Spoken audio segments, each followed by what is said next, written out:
Evolution begins with a big tree, Chapter 247, Cultivation and the Fierceness of Fire Attribute Spiritual Energy. In the Himalayan mountains, half of a mountain had been sliced, revealing a smooth and mirror-like surface. At this moment, Wuxia, hauled by the waves of earth, was slowly making his way. After looking at this rectangular place that looked like a square, Wuxia's gaze fell upon the center. After a moment, with a flicker of thought, the rolling waves of earth carried Wuxia's body to the center of the square, where he chose to take root. At this moment, he looked toward the north and could see a vast expanse of white in the distance, and even a touch of snow-white visible at the farthest end. That was the northern frontier, a land of extreme cold and one of the most treacherous places in China. What beautiful scenery, Wuxia could not help but admire, gazing at the vast expanse of snow in the distance. Afterward, he shook his head slightly before refocusing his attention, because at that moment, his deep-buried roots sensed a scorching sensation. Following this scorching heat, Wuxia's roots continuously spread. In just moments, waves of scorching heat started pouring into his body. He switched his perspective to roots and caught sight of fiery red crystals with flames flickering around them. Fire attribute spirit stones? Wuxia stared at the fiery red spirit stones piled up into a small mountain in a daze. He could already feel the heat waves blowing on his face. They were warm, extremely warm. Even his body started to crave for it. Without a moment of hesitation, Wuxia's countless rootlets already started to continuously spread, forming a massive net that enveloped the fire attribute spirit stone mine. Then they began to expand and contract, fervently absorbing the fire attribute spiritual energy. At this moment, if one were to look at Wuxia's tree roots, they would definitely see a web of roots, resembling a spider's web with numerous fiery red crystals interwoven between them. As they converged toward the thicker subroots, one would see a deep shade of red encasing them. And this shade of red was not just limited to them, it had even spread to Wuxia's primary root, and even Wuxia's trunk that was exposed on the ground. Boom! Suddenly, billowing waves of flames surged as Wuxia felt violent fire elemental spiritual energy surging into his core. Boom! With another deafening boom, a deep red flame-like radiance rose from Wuxia's tree body. Viewed from high above, an immense tree stood anchored in the heart of the Himalayan mountains, shimmering with flames-like radiance. Each of its branches had taken on a deepening red hue that intensified with time, eventually giving rise to wisps of flames flickering from their tips. Screech, screech, screech, sharp, piercing screeches rang as the peregrine falcons perched on Wuxia's treetop took flight in alarm. However, after a while, as they looked at the flames igniting on Wuxia's body, and yet did not feel the expected heat, a flash of confusion flashed in the depths of their eyes. "Master, what is this?" In a crisp voice, the eldest of the peregrine falcons took the initiative to ask. "I'm absorbing fire attribute spiritual energy." Saying so, Wuxia sighed helplessly, unable to decide whether he should laugh or cry. "However, it seems like I've created quite a spectacle," Wuxia said while slowly raising one of his branches.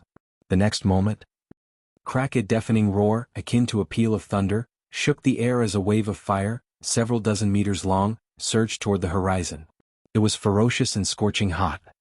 This was the fire attribute spiritual energy. Compared to the calm and steady earth attribute spiritual energy, the fire attribute spiritual energy was much more violent and aggressive. At this moment, Wuxia could also sense his spiritual energy increasing at an astounding rate visible to the naked eye. 5,000, 10,000, 15,000. Along with the rapid rise in his spiritual energy, Wuxia's aura became increasingly formidable. At the same time, Wuxia's transformation into an enormous fiery tree did not go unnoticed even to the mutant beasts in the distant North Canyon. "Divine tree! Master!" Amidst cries of astonishment, White Tiger, Nine Tails, Bull Demon, and other mutant beasts had their eyes widened in shock, and they rapidly rushed toward the Himalayan mountains. Fire was the nemesis of trees. This was not an exaggeration. When in the path of the raging flames, trees were at a natural disadvantage. And now, much to the astonishment of these mutant beasts, Wuxia, as a tree monster, was engulfed in flames. Except, when they arrived at the Himalayan mountains in a short while, they were shocked to find that Wuxia was not only calm and composed but even the air around had become even more terrifying. Boom, boom, boom. Waves of fiery torrents, like flames, surged higher and higher, continuously lashing out into the distance. "Ha! The corners of White Tiger's lips twitched, gawking at the scene with a dumbfounded look on its face. After a moment he turned to Nine Tails not far away. "Sister, what's going on with the divine tree?" "Seems like it's cultivating," Nine Tails responded with uncertainty. But at this moment, as if hearing a call, the corners of Nine Tails's lips suddenly rise into a human-like smile. Shortly after, under the bewildered gazes of numerous mutant beasts, Nine Tails, the elder sister among the 9 great beasts, gracefully started making her way to Yuziu's side. In a short while, when she arrived near Yuziu, Nine Tails agilely leaped to Yuziu's canopy, picked a nice spot and slowly lay down. "Master, I'm going to start cultivating as well," Nine Tails stated in a gentle voice, akin to the sweet whispers of a woman. Then, without waiting for a response from Yuziu, she opened her mouth.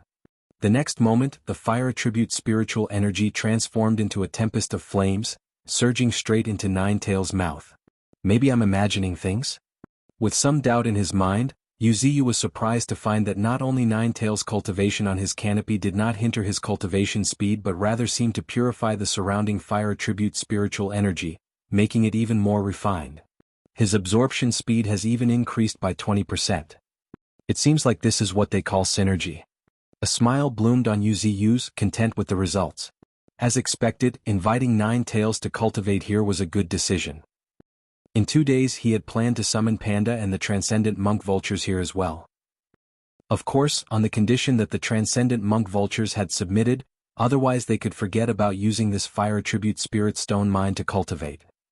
Just then, as if he remembered something, Yuziu muttered to himself, "System, I want to upgrade my branches." "Ding, are you sure you want to consume 10,000 evolution points to upgrade the mutant branch to level 4? With a crisp ring, a cold electronic system's prompt rang in Yuziu's ears.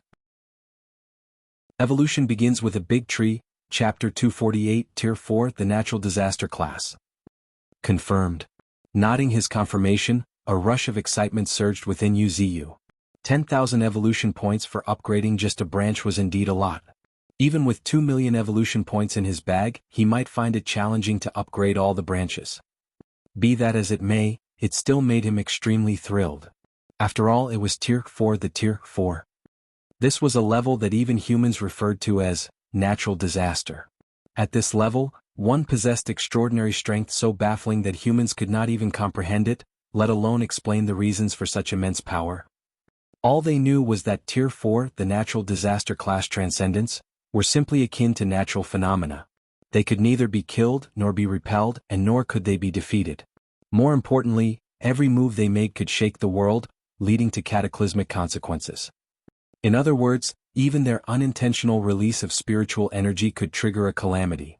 This was the terror of Tier 4 transcendence, known as natural disaster. To put it into perspective, how frightening was a Tier 4 transcendent? It could be easily discerned by comparing it to a character in Yuziu's memories. A titanic extraterrestrial dragon that brought storms, devoured humans and even devoured gods, kaiju. People called it King Ghidorah, and were deeply afraid of it, to the extent that they did not even want to preserve its legends, as if it were destined to be forgotten. Indeed, the kaiju King Ghidorah. A real Tier 4 transcendent was no less formidable than King Ghidorah. And just how strong King Ghidorah was. It could absorb energy from anything by biting any life form or energy source. At the same time, it could also fire a gravity beam from its mouth that could destroy everything in its path. More terrifyingly, King Ghidorah possessed its unique storm system. It could summon a thunderstorm seemingly from another world with a flap of its wings, or even more impressively, it could alter the environment of an entire planet by manipulating storms to better suit its survival. Of course, this kind of transformation was a lengthy process. Nevertheless, it was enough to demonstrate King Ghidorah's might. The ability to alter an entire plant single-handedly was genuinely spine-chilling. Furthermore, King Ghidorah could regenerate its dismembered limbs. It was nearly indestructible. This was King Ghidorah, the Tier 4 natural disaster as known to Yuziu. Only such potent creatures could live up to the title of natural disaster. According to Yuziu's speculation, any mutant bird would evolve toward the likes of King Ghidorah, whereas terrestrial mutant beasts and those aquatic mutant creatures dwelling in the depths of the sea would evolve in the direction of his arch-nemesis, Godzilla. Moreover, it was not ordinary Godzilla but a fully evolved Godzilla, the Burning Godzilla. Only the burning Godzilla could be deemed a natural disaster at the Tier 4. Additionally, Tier 4 mutant birds could be likened to another kaiju, Rodden. Modeled after prehistoric pterosaurs, Rodden possessed a wingspan of approximately 150 meters, which allowed it to achieve supersonic flight capable of generating devastating shockwaves. The colossal wings could generate hurricane-like destructive forces with every beat. Even a single low-altitude glide could unleash shockwaves capable of leveling an entire city.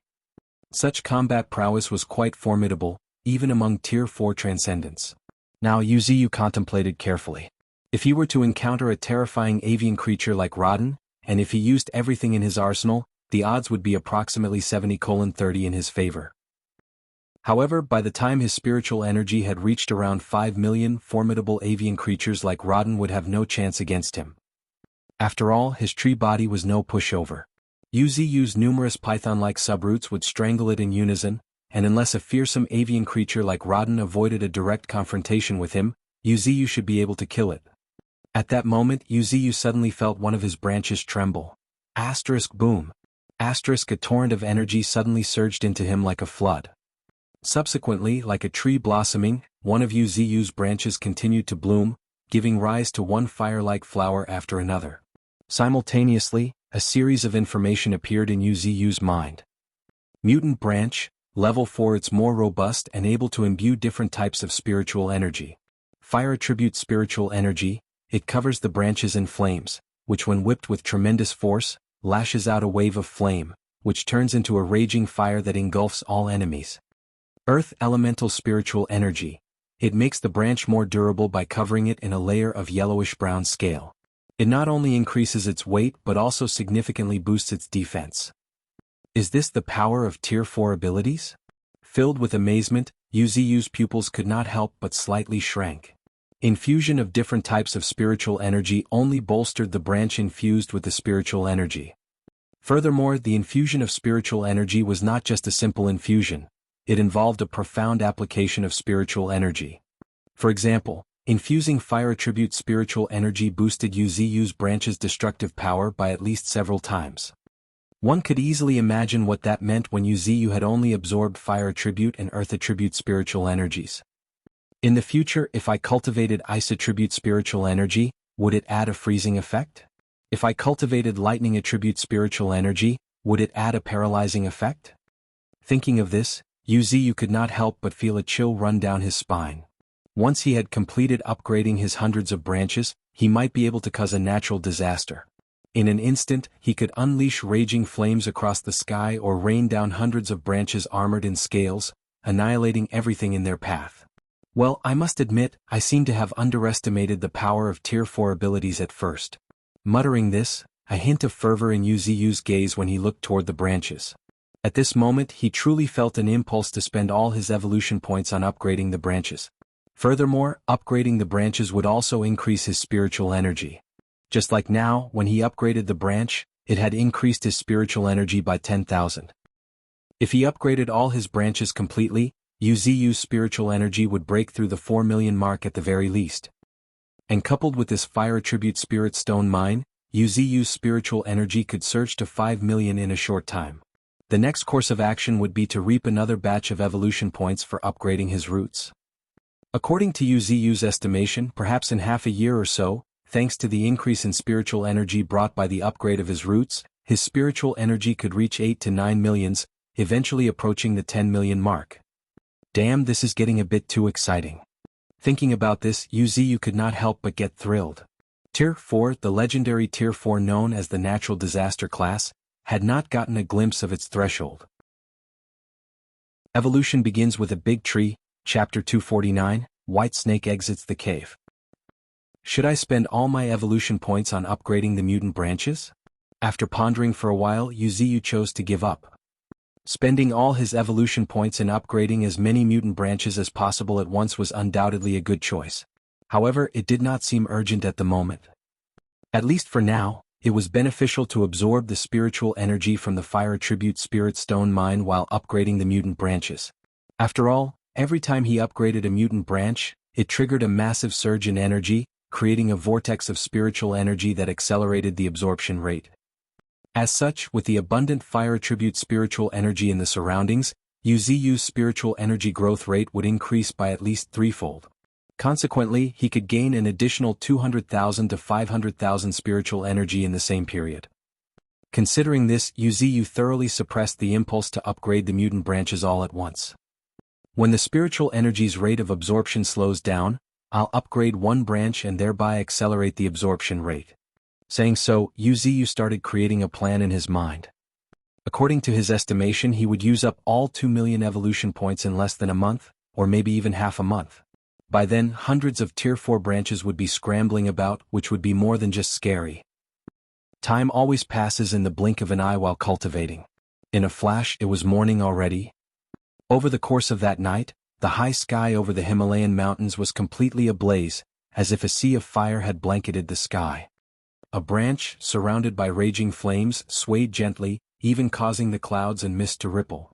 At that moment, if one were to look toward the northern part of the Himalayan mountains, they would undoubtedly see a vast expanse of dense fog surging toward the northern territories. Master, is our next goal for the north? In response to Bull Demon's muffled voice, Yuziyu nodded his affirmation. Then he turned his gaze toward the northern territories and stated, "The northern territory is vast and is abundant in resources, sufficient for us to hunt." At this point, Yuziyu seemed to have remembered something as he added, "Remember, Bull Demon, the spirit stone mine, spirit plants and flowers are our most needed resources. If you find them, make sure to..." Before he could even finish his sentence, the nearby Bull Demon already understood his intentions. He momentarily bent down on his forelimbs and assured in a low voice, "Understood, we won't disappoint you, Master." With those words, the second eldest among the 9 great beasts, the calm and composed one, slowly turned and walked toward the direction of North Canyon. Soon afterward, deep within North Canyon, in a place as frigid as an ancient ice cavern. With a hiss, an enormous white serpent slowly raised its body. "Second brother," calling in a soft voice, White Snake gazed at Bull Demon, who had walked out from the depths of the darkness. The mutant White Snake was a mutant snake brought back by Sarcosuchus from a canyon along the Yangtze River. She possessed ice elemental talent, making her unbearably cold. Now, in order to better store the food of the Misty Mountains, she had transformed a deep underground location into an ice cavern and even had been guarding it for a long time. At this point, it should be brought to notice that White Snake was already a transcendent. Baptized by the second round of the spiritual energy tide and nurtured extensively by Yuziyu, White Snake had advanced very easily. After all, her talent was exceptional. If it were not for the fact that she was still young, having just been born not long ago, she would have become one of the 9 great beasts by now. Be that as it may, the benefits she was receiving now were not that bad either.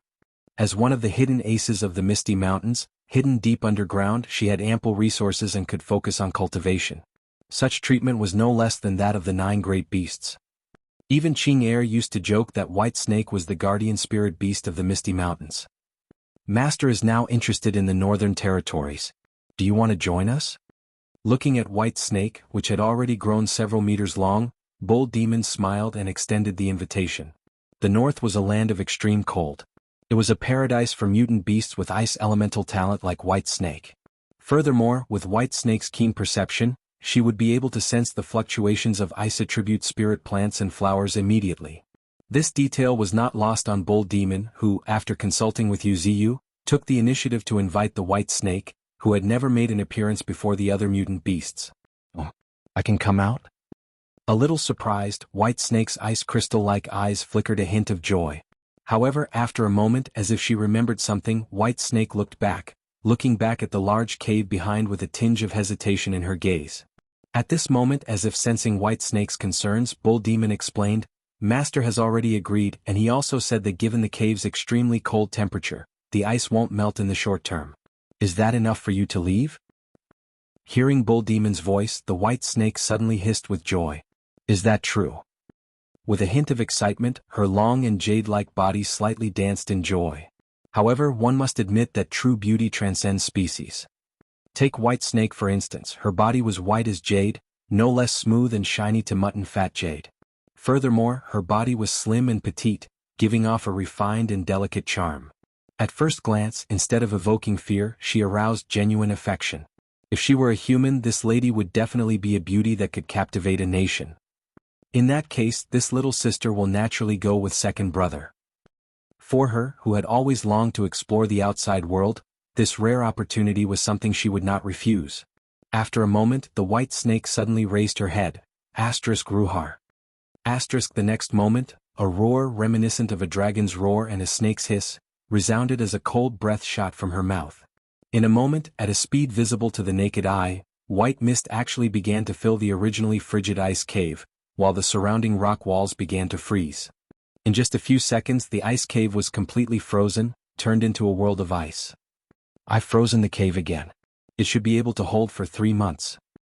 Having stated this, White Snake wriggled her body before shooting toward the surface, leaving a white streak, like an arrow fired from the bow. Her speed was so astonishing that even Bull Demon narrowed his eyes. It seems she is pretty strong. Looking at White Snake's departing figure, Bull Demon praised in his heart, revealing a satisfied expression. Bull Demon was not one to compete or seek dominance. The stronger his companions who were like family, the happier he was. Ashish, mutton fat jade, the finest jade that is white, smooth and shiny, sold for $3,000 ounce approximate. Evolution begins with a big tree, chapter 250, heading to the north. In the morning, a haze of mist shrouded the forest and mountains. At this moment, on a smooth platform in the Himalayan mountains, hundreds of mutant beasts stood silently in an orderly and disciplined manner. Leading them was Old Second Bull Demon, Old Seventh, the Mammoth, Tundra, as well as Old Eighth, Titan. Right behind them was a giant white python as well as Honey Badger, Armored Wild Boar and Golden Monkey, along with other powerful transcendents. Apart from them there were hundreds of mutant beasts of different sizes standing right behind them.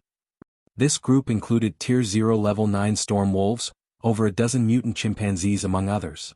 More importantly, these chimpanzees happened to be fully equipped. They were wearing suits made for superhumans and wielding machetes and huge warhammers. During their last visit to Maple Leaf City, they had looted quite a lot of stuff. They had raided several human armories. Naturally, armed with suits and weapons from these armories, they had equipped themselves quite well. Some of the mutant chimpanzees even wore sunglasses, appearing surprisingly stylish. At a glance, Yuziu could not help but wonder about their identity. Are they still chimpanzees? He could not help but doubt it when he saw these mutant chimpanzees that stood more like humans than actual humans, guarding many other mutant beasts around them. He was a little confused. But after a moment of thought he understood. After going through hellish training, the chimpanzees were simply imitating what they saw. Now, under the rigorous tutelage of iron-blooded instructor Qin Gang, these mutant chimpanzees had become quite formidable. According to Qin Gang, Master, now you can completely regard them as the most elite special forces among humans.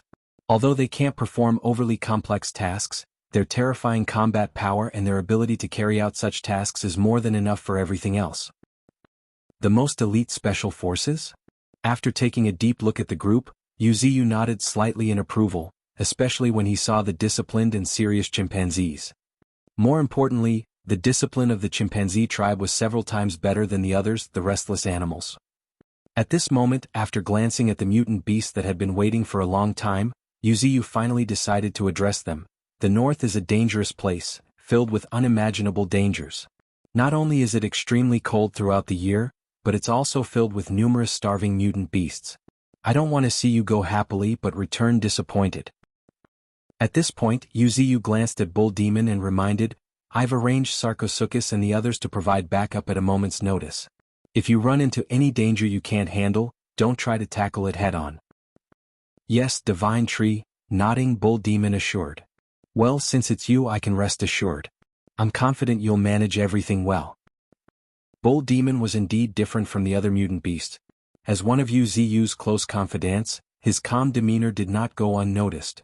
This time he entrusted Bull Demon with leading the group to help him gain more experience. Especially since this group included newly joined Titan and Tundra.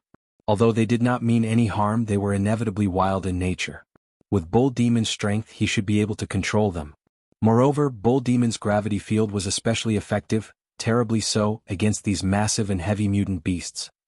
Yuziu had personally witnessed the extremely wild and fierce Pteranodon challenge Bull Demon. Bull Demon had not even moved. He merely activated his gravity field, and the Pteranodon's massive body promptly buckled in its place, even cracking the ground as though it was bearing the weight of thousands of tons. After this, Titan chose to lower his head whenever he saw Bull Demon. In this world, might makes right. Bull Demon's strength had earned his respect, and he would certainly show deference to him. After granting some life essence to Bull Demon, Wuxia waved off with his branch and ordered, "Go on." With that, the groups of mutant beasts started rushing their way toward the northern frontier. The Himalayan mountains were at least 5 days' journey away from the northern frontier. Along the way they would have to pass through vast, boundless forests. However, considering Bull Demons and the others' combat power, Wuxia was rest assured. There were no less than 7 transcendent beasts in the group. With this many powerful beasts, if they could not even reach the northern frontier, Wuxia would have to reconsider whether or not he should continue to cultivate mutant beasts. "Master, is there anything you need me to do?" Looking at Bull Demon and the others who had already departed, Nine Tails asked with a human voice. "What would you like to do?" Smiling playfully, Wuxia's branch gently stroked Nine Tails' soft fur. After contemplating for a moment, Nine Tails seemed a bit lost. But soon Wuxia's voice echoed in Nine Tails' ears. "If you don't have anything else to do, then take the golden ant and others with you and subdue the fertile forest to the north of the Himalayan mountains. I estimate there are still quite a few mutant beasts there." "Understood, Master." With a melodious laugh, a surge of flames erupted from Nine Tails as she leaped off Wuxia's canopy. Not long after, under Wuxia's helpless gaze, Nine Tails, taking golden ant and thorns, these restless beasts, made her way straight toward the unfamiliar forest at the base of the mountains. Be that as it may, Wuxia was totally at ease watching them depart. These mountains were gradually being shrouded in thick mist. Although he did not have complete control over them, he could still detect the minor movements. For instance, he had already sensed that the half-covered forest did not have too many transcendents, and there were not any dangerous auras either. In light of this, he reckoned that there were not any overly powerful mutant beasts around. Of the 9 great beasts, 7 have already left. Only White Tiger and Panda are left. Muttering to himself, Wuxia playfully cast a glance in the direction of North Canyon. These two must be busy figuring out how to subdue those 7 transcendent monk vultures. Thinking of this, Wuxia began to contemplate seriously. For aerial combat, I have White Tiger, Peregrine Falcons, and the monk vultures. It should be enough for the time being. For land battles, there are 9 Tails, Bull Demon, and other mutant beasts who are no weaker than humans. Right. There are also some special unique combatants. For instance, there is Green Mantis, who excels at stealth and assassination, and then there is Transcendent Spider, who is very good at weaving traps and catching prey like a fisherman. So far, I guess I'm currently lacking firepower for combat in water and underground, Wuxia muttered to himself as his eyes flickered with a pondering look. Evolution begins with a big tree, Chapter 251, First Grade Darkness Elemental Talent. Wuxia was indeed lacking combat power in the aquatic combat. The only one who could truly be called an aquatic animal was Sarcosuchus. However, Sarcosuchus was not a deep-water combatant. As for underground combat, after some consideration, Wuxia thought of the several mice being raised deep in North Canyon. They were brought back when they were found shortly after birth during the hunt. Now, Wuxia believed they might also be part of the battle force. Furthermore, Wuxia was especially hopeful, considering the horrifying reproductive capabilities and survivability of rats. With this in mind, Wuxia's consciousness shifted to a root. In an instant, boom boom boom. Accompanied by tremors, his consciousness followed along the root as it burst out of the ground like a giant black python. His current size was simply too massive. His 9 subroots were spread in 9 different directions and his countless rootlets were spread deep underground, forming a complex network. It could even be said that his roots were spread over more than half of the Misty Mountains. If it was not for the effective absorption of the fire attribute Spirit Stone Mine, he could reach the Spirit Stone Mine of the Himalayan mountains, crossing over hundreds of kilometers, with his roots alone. Currently, thanks to his extensive roots, his consciousness could instantly arrive in various corners of the Misty Mountains. North Canyon was also one of those places. Not long after, deep within North Canyon, with a tremendous boom and fearsome tremors, a root as thick as a bowl and resembling a giant black python emerged from the ground. Divine Tree. Master. White Tiger and Panda, who happened to be guarding North Canyon, greeted him in succession.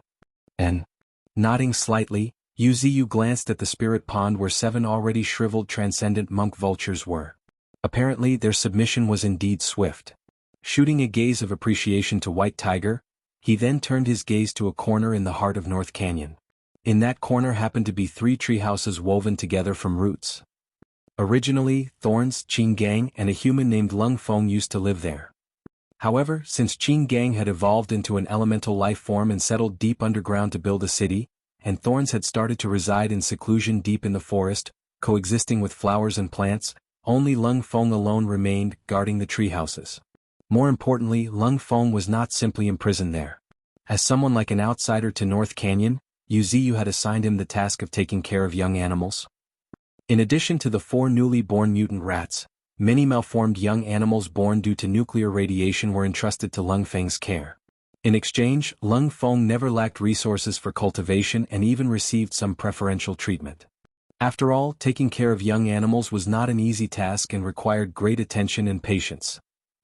At this moment, in one of the treehouses deep within North Canyon, Lung Feng let out a long deep breath as numerous black glimmering lines flickered around him. After a moment, the encompassing darkness within the entire treehouse receded like a tide, revealing a youth with a cold and seemingly icy demeanor. He had long black hair tied with a hemp rope and wore a well-fitted black martial arts suit. This set of clothing was brought to him by Qing Gang from the human city. In addition to the black martial arts suit, there were many human sundries including several cases of beverages and alcohol. He heard that a human city was occupied by the divine tree, and the humans had more supplies than they could use. At this moment, as if recalling something, a look of pain flashed in Lung Feng's eyes. Sis. His lips moved as Lung Feng once again thought of his only concern in the human world. However, it never crossed his mind that the town where his sister was located, Linhai Town, would disappear from the face of this world all of a sudden. When he heard this news he was completely shocked and it took him 3 full days to recover. If it were not for those adorable little creatures he might still be unable to get over it. Even so, every time he finished his cultivation, he could not help but recall his sister. Lung Yu? As he murmured her name, Lung Feng's fingers pricked into his flesh as drops of blood dripped down his fist shortly after. Then at that moment, a gentle voice suddenly echoed in his mind, "I heard from Qing Gang that you still have a sister." The calm and gentle voice was still the same as before, but it shook Lung Feng to his core. As he looked up, a root as thick as a bowl and resembling a giant black python rose from the ground. "Lord, Divine Tree." Seeing this root and sensing the familiar yet extremely intimidating aura, Lung Feng promptly stood up and greeted. Then he slightly nodded, affirming, "Indeed I have a sister, but..." Before he could finish his sentence, Yuziyu interrupted, "Go check on her. She might still be alive." As he spoke, the door of the treehouse slowly opened. Even more astonishing was that the thick fog shrouding North Canyon diverged to both sides, revealing a 2-meter-wide passage. This, gritting his teeth, a moment of surprise flashed on Lung Feng's face. "Go on." Urging once again, Yuziyu raised the root, heading toward the other 2 treehouses. There, he could sense the presence of the young creatures. A moment later, with a whoosh, Lung Feng's figure turned into a streak of dark light as he vanished into North Canyon. The instantaneous burst of his aura even made Yuziyu squint his eyes. He is indeed exceptionally talented. Praising in his heart, Yuziyu could not help but admire Lung Feng's talent. Among Qing Gang, Lung Feng and Thorns, Lung Feng always had the highest innate talent. As one of the few human prodigies, Lung Feng's innate talent was known as Dark Shadow. Dark Shadow possesses a shadow that can be materialized, freely stretched into any form, and can also be used to hide within darkness. It was quite a formidable combat talent, and an extension of first-grade darkness elemental talent. In terms of innate talent, Thorns and Qing Gang could not even hold a candle to him. If it were not for a fortunate encounter, both Thorns and Qing Gang would find it extremely difficult to catch up to Lung Feng. Now, this human prodigy, without the major opportunities that Thorns and Qing Gang found, and with limited resources, cultivated to the ranks of being a superhuman thanks to the rich spiritual energy of North Canyon. One could easily judge his talent from this feat. His talent was truly remarkable. More importantly, his spiritual energy was as high as 50,000. With this much spiritual energy and his means, he could easily find a place under Yuziyu's command. I guess making him take care of the young animals here seems to be a waste of his talents. Sighing, Yuziyu began weighing pros and cons. Guys like him should be completely subdued. If he can't be subdued, he should be eliminated as soon as possible. After all, Yuziyu could not rest assured of an outstanding prodigy like him, who knew North Canyon from the inside out, not being under his complete control. Evolution begins with a big tree, Chapter 252, the Black Torrent, the Rat Tide. At this point, the roots turned and moved their way into the other two tree houses. In a moment, various peculiar young creatures entered his sight. There were strange monkeys with multiple pairs of ears, small snakes with 3 heads, and azure wolf cubs with 2 heads. Deformed offspring. Due to the influence of radiation and their inability to resist it, they ended up being the product of tragedy. In this place there were dozens of deformed offspring. Each one had a pitiful gaze and looked pretty cute and cuddly. However, due to their deformities, their lifespans were very short. Just like Golden Ant, whose lifespan was half of his peers. Even with Yuziyu constantly nourishing them with his life essence, the effect was not that significant. In the end, they had to rely on themselves, either die peacefully after a few months or forcefully break through the ranks to seize lifespan like Golden Ant. This was the horror of radiation. Powerful mutant beasts could resist it and even speed up their evolution, but as far as these offspring were concerned, it was a true catastrophe. Moreover, the radiation could linger for several years or even decades. This meant that in the future, more offspring like this would continue to be born. If they were lucky, they might encounter Yuziyu and the others and would be brought to North Canyon, where they would be cared for. However, if they were unlucky, they would have to fend for themselves, most likely end up dead. The only thing that's worth celebrating is that most of these deformed offspring have excellent innate talents. In this rare moment of appreciation, Yuziyu deeply gazed at the young creatures. Hundreds or thousands of offspring were supposed to be born in the Misty Mountains in 1 month. But now, most of them were stillborn, with 1 or 2 surviving every now and then. And those who managed to survive had to resist the radiation from birth. All those who had weak innate talents, they were already eliminated. It was the survival of the fittest. The deformed offspring that managed to survive had much stronger innate talent than normal offspring. They had gone through the test of life and death, so it was not surprising for their innate talents to be outstanding. It was precisely for this reason that Yuziyu attached great importance to these deformed offspring. He cared for them with dedication, even providing abundant resources. He picked spirit plants and flowers to make for them. Moreover, he infused his life essence into their food. Now, these offspring were lying comfortably in what seemed like cradles, with black rats with soft, silky fur akin to silk, tending to them. This Lung Feng is quite capable. Observing the mutant black rats who were taking care of the offspring with great care, Yuziyu could not help but admire Lung Feng. There was no denying that Yuziyu was satisfied at this sight. The fact Lung Feng had managed to train these mutant rats to look after the offsprings to this extent was proof in itself that he was a very dedicated individual. And at this moment, Yuziyu narrowed his eyes slightly, looking at the small rats. Race, mutant black rat. Rank, Tier 0 level 7. Innate talent, gnawing, it can bite through anything and consume. Unique abilities, plunder, it's able to steal certain abilities of a creature to some extent through gnawing, and then pass it on to the next generation, thereby contributing to the evolution of the entire population. Very, very low probability. Strengthening, it can continuously strengthen its body through consuming other things. The more it consumes, the stronger is the enhancement. Each enhancement is very weak. Gazing deeply at them, a slight smile tugged at the corner of Yuziyu's lips. These mutant rats were indeed pretty good. In terms of talent alone, these mutant black rats could not be considered outstanding. Then again, mutant rats were never known for their individual combat power. Species like rodents and even locusts were known for their swarms. The bigger their swarm, the more terrifying it was. Now, looking at the abilities of these few black rats, Yuziyu immediately thought of the horror of the black tide formed by these black rats. The black tide swept through everything, leaving nothing in its wake.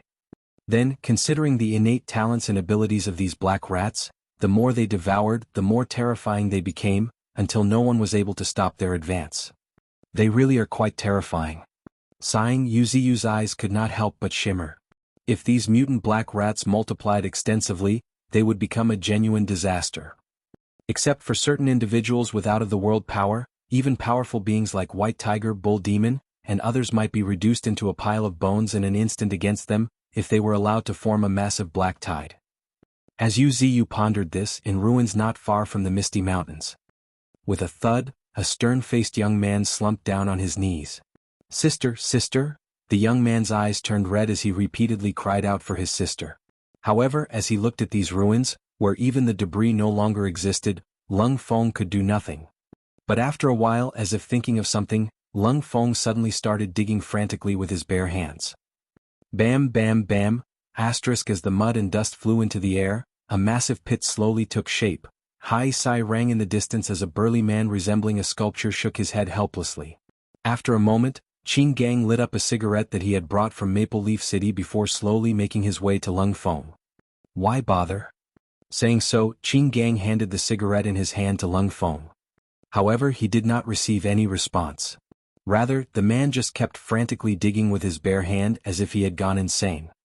At this moment, as he looked at the ground, Qin Gang stamped the ground. The very next moment, the entire earth began to shake with deafening rumblers.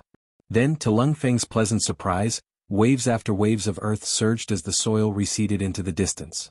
"How deep are you planning to dig?" Qin Gang asked in a calm voice. He couldn't help but feel helpless at the pitiful sight of Lung Feng. Originally he was supposed to just monitor Lung Feng. He had not expected to join him in digging through the ruins. Fortunately he was an earth elemental life form. He could manipulate the earth with just a flash of thought. "As deep as possible. We used to live nearby, our house has a basement, maybe my sister is in the basement." Lung Feng replied in an excited voice, his entire body trembling in anticipation. "This isn't like you." Qin Gang took a deep puff of the cigarette, no longer hesitating. After a moment his eyes became focused as his spiritual energy surged. Boom boom boom. Accompanied by fearsome tremors, waves of soil surged as a vortex appeared around the ruins. More importantly, the vortex kept getting deeper and deeper at a speed visible to the naked eye. In the blink of an eye, an abyss of unknown depth had appeared before the two. Evolution begins with a big tree, Chapter 253, Lung Feng's transformation in Lengyu. Boom boom boom, the ground shook incessantly, giving the impression as though the very earth was crying. At this moment, nearly half of the ruins had turned into an enormous whirlpool. And at the edge of this whirlpool, waves of earth rose slowly into the air like a tornado. "Found it?" asked Qin Gang looking at the nearby Lung Feng. "No." Lung Feng shook his head as his complexion turned a little pale. While he might not like to admit it, deep down he seemed to have reached an unfortunate conclusion. At this moment, after giving Lung Feng a deep look, Qin Gang heaved a long breath before carefully advising, "Lung Feng, we know that some things can't be changed. All you can do is face the present." Qin Gang's advice shook Lung Feng to the core, and his complexion grew even paler. His fears were coming true. This part of the city had been completely flipped over, but he had failed to find a single body. Nothing more needed to be said. Even a high-yield nuclear missile, even if detonated in the upper atmosphere, would generate temperatures sufficient to vaporize everything. He could see traces of everything melting everywhere in these ruins. One could imagine the fate of the rest from this. But, as if he had recalled something, the man's eyes, which typically remained cold and indifferent, slightly moistened at the corners. "She is my sister. My only family." With a trembling voice, Lung Feng slowly turned around, revealing an expression of deep helplessness. Qin Gang sighed, took out a jar of alcohol that he had prepared earlier and stated, "If you want to cry, then cry." While speaking, Qin Gang flung the jar toward Lung Feng. Lung Feng hesitated for a moment but ultimately caught the flask. Gulp, gulp. His face grew even paler as he guzzled down the alcohol. It felt like knives as it passed down his throat. Nonetheless, it failed to overpower the deep loneliness that enveloped Lung Feng. Right at that moment. Boom boom boom. Peals of thunder reverberated through the sky as dark clouds suddenly blanketed the clear sky. After a while, with a whoosh, a torrential rain fell from the sky as if heaven itself was collapsing. In the midst of this heavy downpour, Qin Gang raised the bottle in his hand and shouted loudly, "Lung Feng, you must understand that natural disasters can't be prevented. But man-made disasters in the end are caused by people." Listening to Qin Gang's words, Lung Feng's figures suddenly jolted. Then, as if he remembered something, his face drastically changed. "Man-made disaster. As these two words escaped his lips, the temperature of the air dropped by several degrees.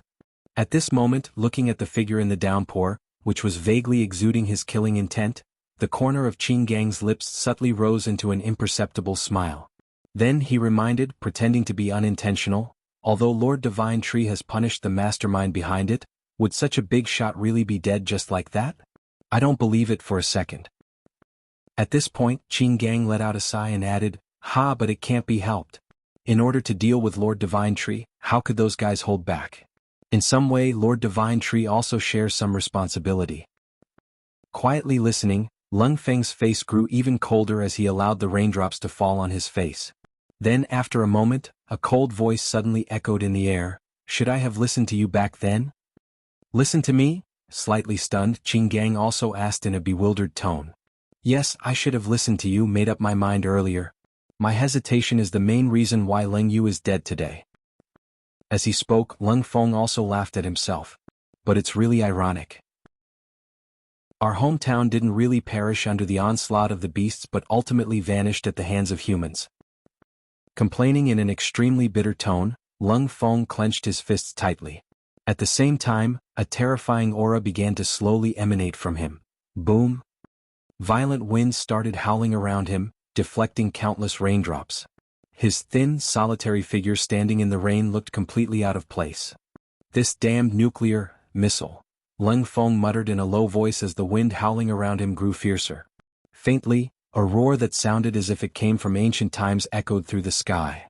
At this moment, the shadow beneath his feet seemed to have transformed into a demon, continuously expanding. However, oblivious to Lung Feng, Qin Gang, and even Yu Ziyu in a distant city, a petite young girl with long black hair was gazing at the starry sky, seemingly lost in thought. "Lung Yu daydreaming again?" A call interrupted the young girl's reverie and brought her back to reality. "Sister Nan Nan," casting a resentful glance at the girl who had just approached, Lung Yu pouted her lips in exasperation. "You little rascal, what are you thinking about again?" the young girl called Nan Nan asked with great interest, knocking on Lung Yu's head very skillfully. "Hee, I'm just thinking about my big brother." "Big brother?" Shaking her head slightly, Nan Nan said, helplessly and half-jokingly, "It's been several months already, and that big brother of yours you've been thinking just about every day still hasn't come to see you." "See me?" Pouting, Lung Yu playfully stuck out her tongue and proudly said, "Sister Ling Er said that my big brother is practicing in a mysterious place. When he's done practicing, he'll come to pick me up." "Ah." Slightly surprised, Nan Nan looked at Lung Yu's sincere expression and sighed inwardly. Will he really come? To her knowledge, Lung Feng, Lung Yu's elder brother, had entered the Misty Mountains at the beginning of the resurgence of spiritual energy and had not returned since then. She believed that if he were to return, that would be truly a miracle. After all, the Misty Mountains were now one of China's notorious forbidden zones, and were home to a terrifying tree monster. It could be said that the survival rate of Lung Yu's brother was almost close to zero. However, seeing Lung Yu's hopeful expression, Nan Nan was unwilling to shatter the beautiful lie concocted by Miss Ling Er. It should be brought to notice that Ning Nan Er was a powerful superhuman under Miss Ling Er, who was also known as the Flame Princess, one of China's top 10 geniuses. She was among the earliest followers of the Flame Princess. Initially, the group that followed the Flame Princess consisted of only 5 members, but it had now expanded to 100 people. More importantly, these 100 individuals were all women with good looks and stunning figures. Furthermore, each of them possessed extraordinary innate talents. They represented the public face of the Flame Princess and were the most dominant force under her command. Evolution begins with a big tree, Chapter 254, The Promise of Yu Ziyu. Deep in the heart of North Canyon. Thud, thud, thud, followed by heavy footsteps, 2 figures slowly emerged from the curtain of rain. After a moment, looking at a screen of light supported by a root as thick as a bowl, Lung Feng's eyes narrowed slightly. Because under this screen of light, deformed young beasts were neatly arranged in the center of the North Canyon. Orus, Lupin, Slytherin, calling out their names, Lung Feng hurried to the center of the square. Meanwhile, they seemed to have heard Lung Feng's voice as a glimmer of delight flashed in the depths of the eyes of these deformed young beasts. But the next moment, these dozens of deformed young beasts hesitantly glanced at a nearby root that stood above the ground like a snake, becoming unusually restless. "Go on. Yu Ziyu helplessly shook his head, but at the same time he also found it amusing. He did not expect the bond between Lung Feng and these deformed young beasts to be so deep. However, it was also a good thing.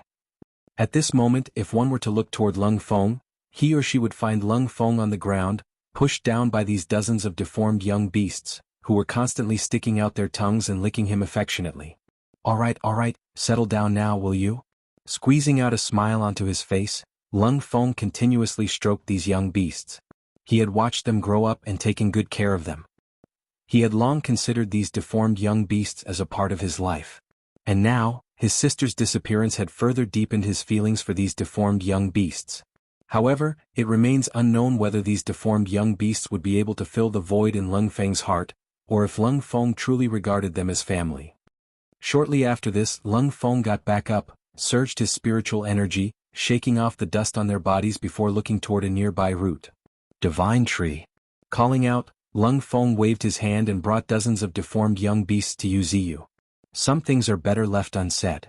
Looking at the forced smile on Lung Feng's face, Yu Ziyu also took the initiative to change the subject and stated, "This time I mainly came for these young beasts." "What about them?" Touching the azure wolf with two heads beside him, Lung Feng was lost in thoughts. "If I'm right, some of these little fellows must have caught the divine tree's attention. But that's also good. With their talents, if they could receive the divine tree's guidance, their future prospects would be limitless." Others may not have an idea, but how could he not? The recently born Lupin, the azure wolf with two heads, had already awakened two elemental talents. A fusion of fire and ice. Even though at the moment, it had its tongues and panting, and both its heads were thoroughly withered like frostbitten eggplants, it was evident how good Lupin's talents were. As for Oris, the little monkey with multiple ears, it only needed to perk up its ears a little to capture even the slightest movement. It could even detect slight movements several hundred meters away. Such acute perception was quite rare, even in Tier 0, not to mention that Oris was still not at Tier 0. Thinking to this point, Lung Feng stated straightforwardly, "Thank you very much for your kindness, I express gratitude on behalf of these little fellows." Ah! Nodding slightly, Yu Ziyu's gaze shifted to the nearby Lung Feng. "What about you? What do you plan to do now?" Yu Ziyu inquired, a rare event, narrowing his eyes. Slightly stunned, Lung Feng could not help but recall the heartfelt words Qin Gang had spoken to him in the rain. "The human world is too full of intrigue. Compared to that, I prefer the life I have now." "For you, it seems like the seed of hatred has taken root in your heart. But I also don't recommend you go now. After all, you're too weak at the moment. Not to mention, seeking revenge, I doubt you can even enter the capital.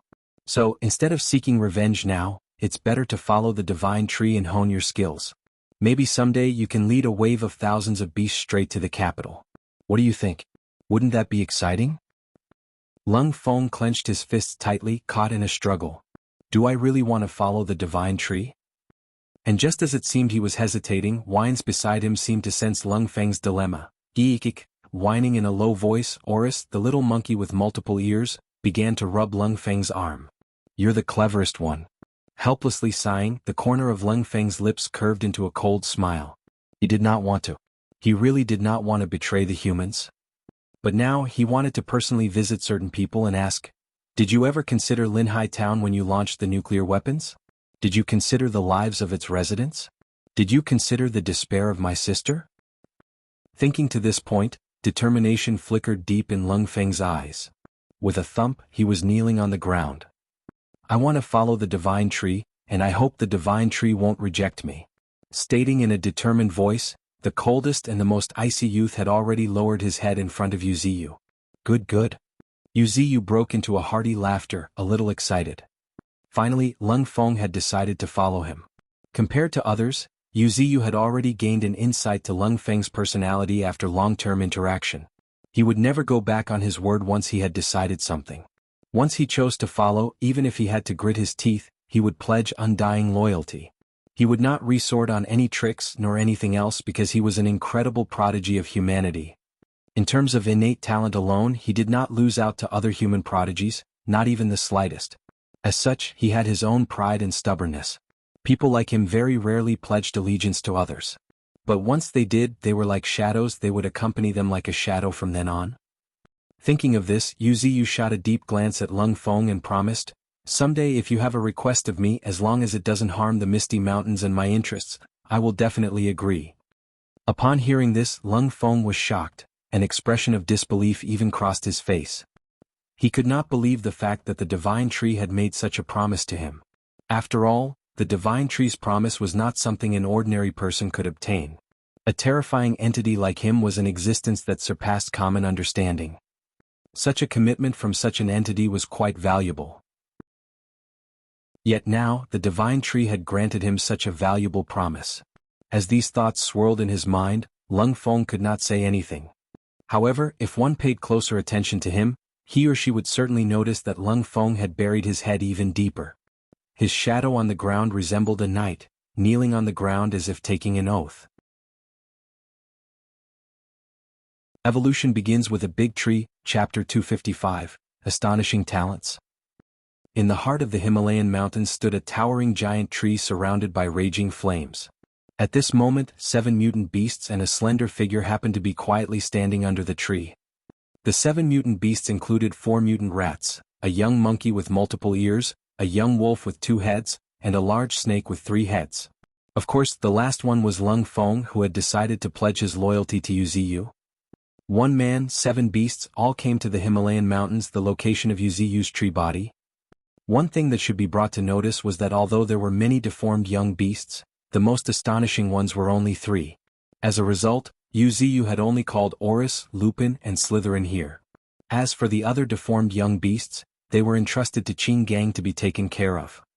Yu Ziyu was pleased by the arrival of Lung Feng and the 7 beasts. The next moment, the branches trembled slightly, showering them with a rain of glistening dewdrops. After a moment, in the surprised gazes of Lung Feng and the 7 beasts, their bodies gradually started to evolve. Their spiritual energy surged and their vitality became even more vibrant. It was as if they were undergoing an evolution. Rain of vitality, it's a deeper application of the life essence. It takes the form of a gentle rain, baptizing others, all the while expediting their evolution. Right then. Crack. With a crisp sound, the speed at which a certain young beast absorbed spiritual energy suddenly increased. Surprisingly, Slytherin, the most ferocious-looking deformed young beast with multiple snake heads, had broken through. Hiss. Rebirth. The snake heads hissed one after another as a mighty aura started to fill the air, albeit a bit faint. At this point, if one looked at Slytherin, they would definitely see bluish-black fish-like scales covering the young snake's entirety. What was even more scary were its eyes, which were as red sauce. Race: Mutant Green Snake. Rank: Tier 0 Level 3. Innate talent: Immortality. As a snake with 3 heads, it's immortal. It possesses a terrifying regenerative ability. Even if it lost its 1 head, it can regrow it in an instant with sufficient spiritual energy. Unique abilities: Lethal poison. The poison it emits is highly toxic. Even being several ranks higher can get poisoned if they are careless, potentially reducing them to a puddle of toxic water.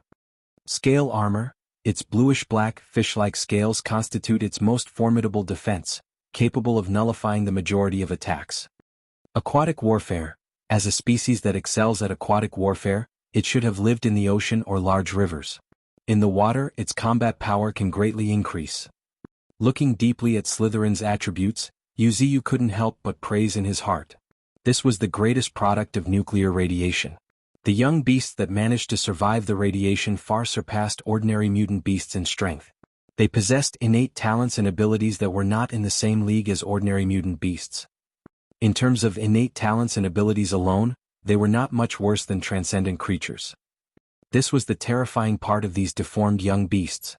Of course, it was an irrefutable fact that Slytherin's innate talent was simply outstanding. It was one of those beings that were born to stand at the apex. Although it was still young, it already began to show its talent. Just by looking at its hideous and ferocious appearance, one could tell that it was outstanding. "Little snake, you're pretty amazing," Yu Ziyu praised as he played with the young snake using one of his branches. Hiss. Slytherin's heads hissed in succession, but it did not resist. Instead, each of its snake heads affectionately rubbed against Yu Ziyu's branch. Obviously, the rain of vitality had been effective. After all, even an adult mutant beast would become affectionate toward Yu Ziyu after bathing in it, not to mention these young creatures who had yet to fully grow. At this moment, seeing Slytherin's affectionate behavior, Wuxia smiled and grabbed the oddly shaped young snake with one of his branches and put it on his canopy. As a plant, the concentration of spiritual energy around him was unusually high. Moreover, it was quite gentle and suitable for others to absorb. In other words, the closer one was to him, the more benefits one would receive. The fact that Wuxia had nested the young snake on his canopy proved that Wuxia was satisfied with it. Right then. Crack, crack. 2 consecutive cracking sounds rang as 2 more spiritual energy whirlpools emerged. Looking up, the young monkey with multiple ears and the young wolf with 2 heads had both broken through. Innate talent. Multiple ears, it possesses multiple pairs of ears and extremely keen perception, nearly dozens of times better than ordinary wild animals. What's even scarier is that it can quickly identify the information it wants from thousands of sounds. This was quite an exceptional talent, especially for eavesdropping. Especially on the battlefield, Oris just needed to stand there to grasp the whole situation. If it served as a commander-in-chief and used its innate talent, then a general among mutant beasts would truly be born. Thinking of this, Wuxia's gaze could not help but flicker as he gazed at Oris. He can be cultivated in the direction of commander-in-chief and general. As for the other one, Wuxia narrowed his eyes slightly, reading the status screen hovering above the 2-headed wolf, Lupin. Race, Mutant Azure Wolf. Rank, Tier 0 Level 3. Innate talent. Dual elements, it possesses both ice and fire elemental talent, which allows it to breathe both ice and fire. Unique abilities. Savage Bite, as an Azure Wolf with 2 heads, its biting speed is several times faster than ordinary Azure Wolves, as fast as lightning. Multiple consciousness, each head can independently think and judge and cooperate with each other. Wuxia's eyes became slightly narrowed in amazement, finding that despite having multiple heads like Slytherin, Lupin had an obvious difference. While Slytherin had many heads, it only had 1 consciousness. In contrast, Lupin, with its 2 heads, had 2 separate consciousnesses. The pros and cons of this were somewhat difficult to compare. For instance, Slytherin had no primary or secondary head, meaning there would not be a situation of the body losing control during battles. However, with Lupin, if the 2 consciousnesses did not cooperate, it becomes problematic and the entire body could lose control. This could be fatal in battle. Of course, there were advantages too. If Lupin's 2 consciousnesses could cooperate perfectly, their power would increase exponentially. Especially because Lupin's innate talent was a combination of 2 elements, allowing it to control 2 types of elements. If each consciousness cultivated 1 element, then the cultivation of the 2 elements would not be left behind. Furthermore, its cultivation would be even faster than ordinary mutant beasts, which would further increase its strength. Interesting. Wuxia smiled and, using a branch, brought Oris and Lupin to a certain treetop to take care of them. Smiling, Wuxia grabbed Oris and Lupin with his branches and put them on the branches on his canopy. The innate talents of these 3 young creatures were truly remarkable, and he could not allow them to die prematurely. For this reason, Wuxia did not mind investing some effort into them. Evolution begins with a big tree, Chapter 256, The Herd of Mutant Musk Oxen. At this moment, Wuxia looked at the distant 4 black rats and Lung Feng, pointed with his branch towards the vast forest extending north of the Himalayan mountains and stated, "That is going to be your battlefield.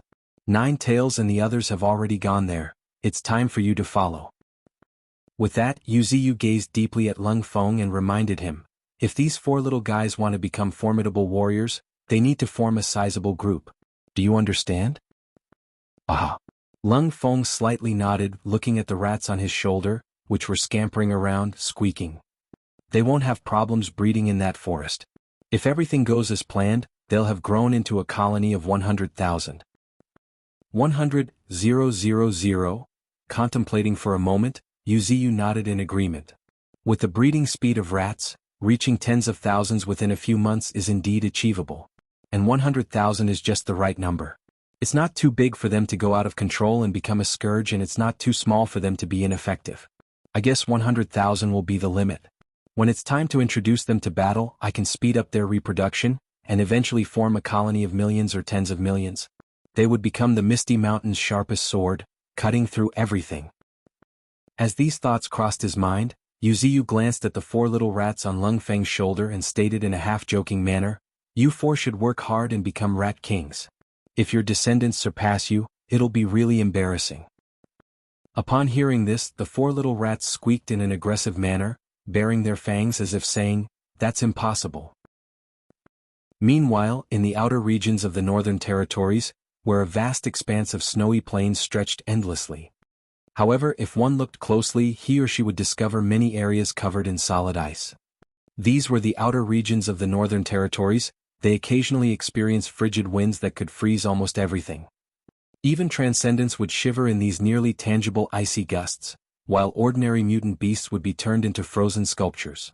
Rumors had it that these frigid winds were the breath of some terrifying existence deep within the Northern Territories. Though these rumors were unreliable, they revealed the horrifying nature of these icy gusts. At this moment in the distance, asterisk boom boom boom, accompanied by the trembling of the earth, a black torrent appeared in the horizon. Upon closer examination, it happened to be a herd of musk oxen covered in thick fur and with heights of up to 3 meters. No, these were not ordinary musk oxen, they were mutant musk oxen. While musk oxen resembled cattle in their appearance, their horns were more akin to those of sheep. Some said these creatures were a crossover species between sheep and ox. Nevertheless, this did not diminish their power. They could be seen in numbers ranging from hundreds to thousands, and thanks to repeated evolution in the resurgence of spiritual energy, they had become one of the overlords in the snowy plains. At this moment, hundreds and thousands of mutant beast musk oxen were chasing a mutant snow leopard. Bang! Its hind legs kicked the ground, propelling it dozens of meters away. This snow leopard was incredibly fast, akin to a released arrow.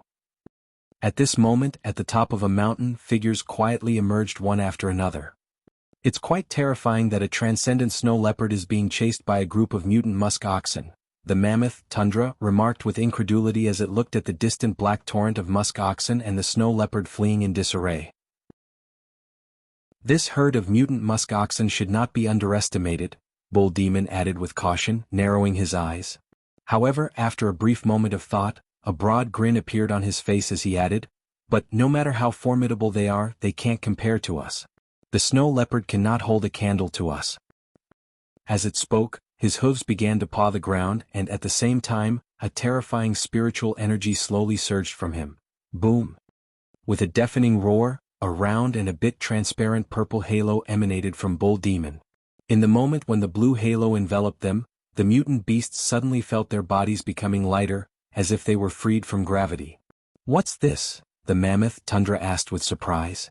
"It's a profound application of gravity, it can reduce gravity to some extent." Saying so, Bull Demon's eyes suddenly glinted with a cold gleam. "So, charge forward. It's our first battle in the Northern Territories, there's no room for any mistakes." Having given the order, the ground started trembling as Bull Demon was to charge forward first. Just as Bull Demon initiated the charge. Growl, growl, inexplicable growls resounded as a silver lightning bolt sped ahead even faster, reaching the forefront in an instant. Honey Badger, who could now use lightning to stimulate his entire body and significantly enhance his speed, raced to the front. He no longer focused solely on defense, he could now enhance his speed. However, there was a time that he also wanted to use lightning to enhance his brain, further increasing his reaction speed. His eccentric behavior left even Yu Ziyu baffled. Had Yu Ziyu had known this, he would not have suggested such hints to this creature. But fortunately, the honey badger showed some restraint and had not immediately begun enhancing his brain. Currently, he was focusing on using lightning to stimulate his entire body. "Let's go too," suggested the grinning golden monkey holding a long staff, sitting on his companion, and hitting the armored wild boar. Moments later. Snort snort. Grunting, the armored wild boar surged with spiritual energy as he initiated a charge. Barbaric charge, the more it runs, the faster its speed becomes, until its speed cannot be controlled. At that point, the armored wild boar is most terrifying. This ability was perfect for charging. It was also one of the skills that the armored wild boar excelled in. Now, if one were to look at the armored wild boar, they would undoubtedly notice that he was entirely encased in spiritual energy. His entire body had transformed into a conical storm as he charged toward the distant herd of mutant musk oxen. How terrifying! Watching these few taking the vanguard, even someone as strong as the mammoth, Tundra could not help but narrow its eyes. Just at that moment, Screech, akin to a dragon's roar, a roar resounded through the sky. Looking up, Old Eighth, the Pteranodon took a step forward. With a thud, the earth caved in. And immediately afterward, the Pteranodon leaped dozens of meters high. Coupled with its horrifying size, it looked several times more majestic than other mutant beasts at a glance. "Ah, I guess I should not provoke this fellow." The mammoth tundra smiled but did not mind it. Instead, he lifted his elephantine leg and started a charge toward the herd of mutant musk oxen in the distance. Evolution begins with a big tree, Chapter 257, Battle on the Snowfield. The snowfield was dyed red by blood, and the thick scent of blood permeated the air. Moo moo. One mournful bellow after another reverberated through the snowfield as several large musk oxen flew through the air like kites with broken strings. This herd of mutant musk oxen was not weak. As the overlords of the snowfield, the herd had reached a strength of hundreds or possibly thousands, and on an average they were all in Tier 0 Level 7 or Level 8. Furthermore, the two that appeared to be leading the herd had become transcendents. With such a formidable force, not to mention the earlier mutant snow leopard, even if the other overlords of the snowfield, the ice bears, were to run into them alone, they too would be horrified. However, at this moment, a horrifying sight was unfolding. The black sea of mutant musk oxen was dispersed by 7 to 8 mutant beasts. Gravity field. A thunderous, akin to a peal of thunder, reverberated through the sky. The next moment, before the dozens of musk oxen within the attack range of the bull demon's ability could react, they felt their bodies suddenly become heavy. Thud, thud, thud. A series of crashes rang as the ground split apart. Upon closer examination, the mutant musk oxen had their limbs sunk into the ground. However, at this moment, a glimmer of light flashed across their crescent-shaped horns. The next moment, a crisp sound rang as a rank 9 mutant musk ox was torn in half as easily as a piece of paper, casting a shower of blood. However, before the blood could fall, the frigid wind from the north howled, freezing the blood mid-air, giving it an unusual crystalline glow. On the other side, the armored wild boar, carrying the golden monkey, was charging straight toward the rear of the mutant musk ox herd. Along the way, dozens of mutant musk oxen were sent flying. Crack, crack. Sounds of their bones cracking and limbs breaking could be loud and clear. But just at this moment, moo, a terrifying bellow suddenly echoed from deep within the herd of mutant musk oxen. "It's coming." With a grin, golden monkey, sitting on the back of armored wild boar, kicked his back, beautifully flipped in the air, and steadily landed on the back of a mutant musk oxen. This is not the time to pay attention to these minor characters. Squinting his eyes, golden monkey looked at the herd of mutant musk oxen. There, a formidable ox with a thick fur coat was advancing menacingly like a tank. At the sight of it, the golden monkey also tightened his grip on the long staff in his hand. The next moment he also charged toward the advancing ox. Thud, thud, thud, each step landed precisely on the back of a mutant musk ox before jumping up the next moment. After he had stepped on more than 10 mutant musk oxen, he had nearly reached the edge of the herd. Right then, with a loud boom, the back of a large mutant musk ox suddenly sank as a deep and clear footprint appeared on its back as if someone had stepped on it. At the same time, golden monkey with a long staff in his hand flew into the sky. "Go to hell." A thunderous shout reverberated through the sky, followed by a surge of spiritual energy. In an instant, the golden monkey, wielding his staff with both hands, swooped down from the air and smashed it mercilessly onto the formidable mutant musk ox that was exuding a fearsome aura. Boom. Star. With a terrifying crash, a powerful shockwave swept through the surroundings, blowing the fur of the surrounding mutant musk oxen. At the center of the herd, one could see an enormous mutant musk ox leaving a several dozen meters long skid. It was quite deep and looked more like a trench. Furthermore, its forehead had caved in. Meanwhile, not far away, golden monkey, holding a long staff in his hand, was trembling and screaming in joy. This golden monkey has become even more formidable. In the distance, Bull Demon deeply gazed at the golden monkey as the corners of his lips slightly curled upward. Among all the mutant beasts, this golden-furred monkey was the one he could not figure out the most. Unlike other mutant beasts, golden monkey focused more on techniques and strived to win using martial arts. In this regard, there was no way to judge his strength other than by fighting him to death. However, as both of them were family, how could Bull Demon engage in a life-and-death battle with Golden Monkey? Furthermore, watching him from afar was not a bad idea either. At least, a single blow had forced a mutant muskox with a spiritual energy 7,000 to 8,000 back by several matters, and even left behind noticeable injuries. Such strength was already pretty amazing. Right at that very moment, as if sensing something, Bull Demon suddenly looked toward a nearby spot. Asterisk crack. Asterisk a bolt of lightning as thick as a water bucket suddenly tore through the sky and descended straight toward a snow leopard that was being chased by the herd of musk oxen. It was fast, extremely fast. So fast that the snow leopard did not have time to react. The snow leopard, which had been enjoying from the sideline, was struck dead straight, which left parts of its fur turning charred. But at this moment, what made the mutant snow leopard's hair stand on their ends was that a sharp claw emerged from within the silver-white bolt of lightning. Asterisk ruhar. Asterisk a low roar escaped the snow leopard's lips, filled with fear. Immediately afterward, the snow leopard lightly kicked the ground and instantly leaped tens of meters away. It was fast, but how could it be faster than the honey badger, who had already raised his speed? The honey badger's claw cut through its flesh as a splatter of blood dyed the snow red.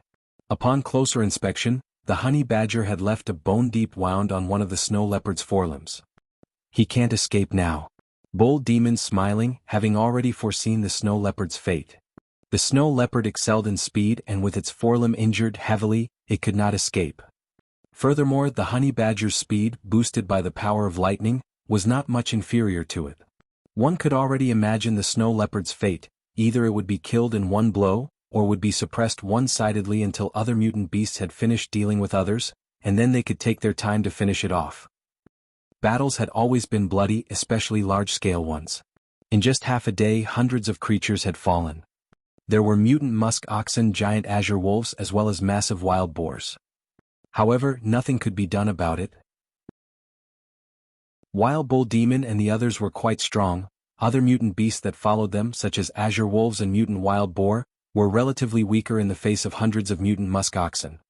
Up against hundreds of mutant musk oxen, they could not stand a single blow and were torn apart by the musk oxen. However, it was fortunate that they were under the protection of powerful transcendents like Bull Demon, so not many of their companions had died in battle.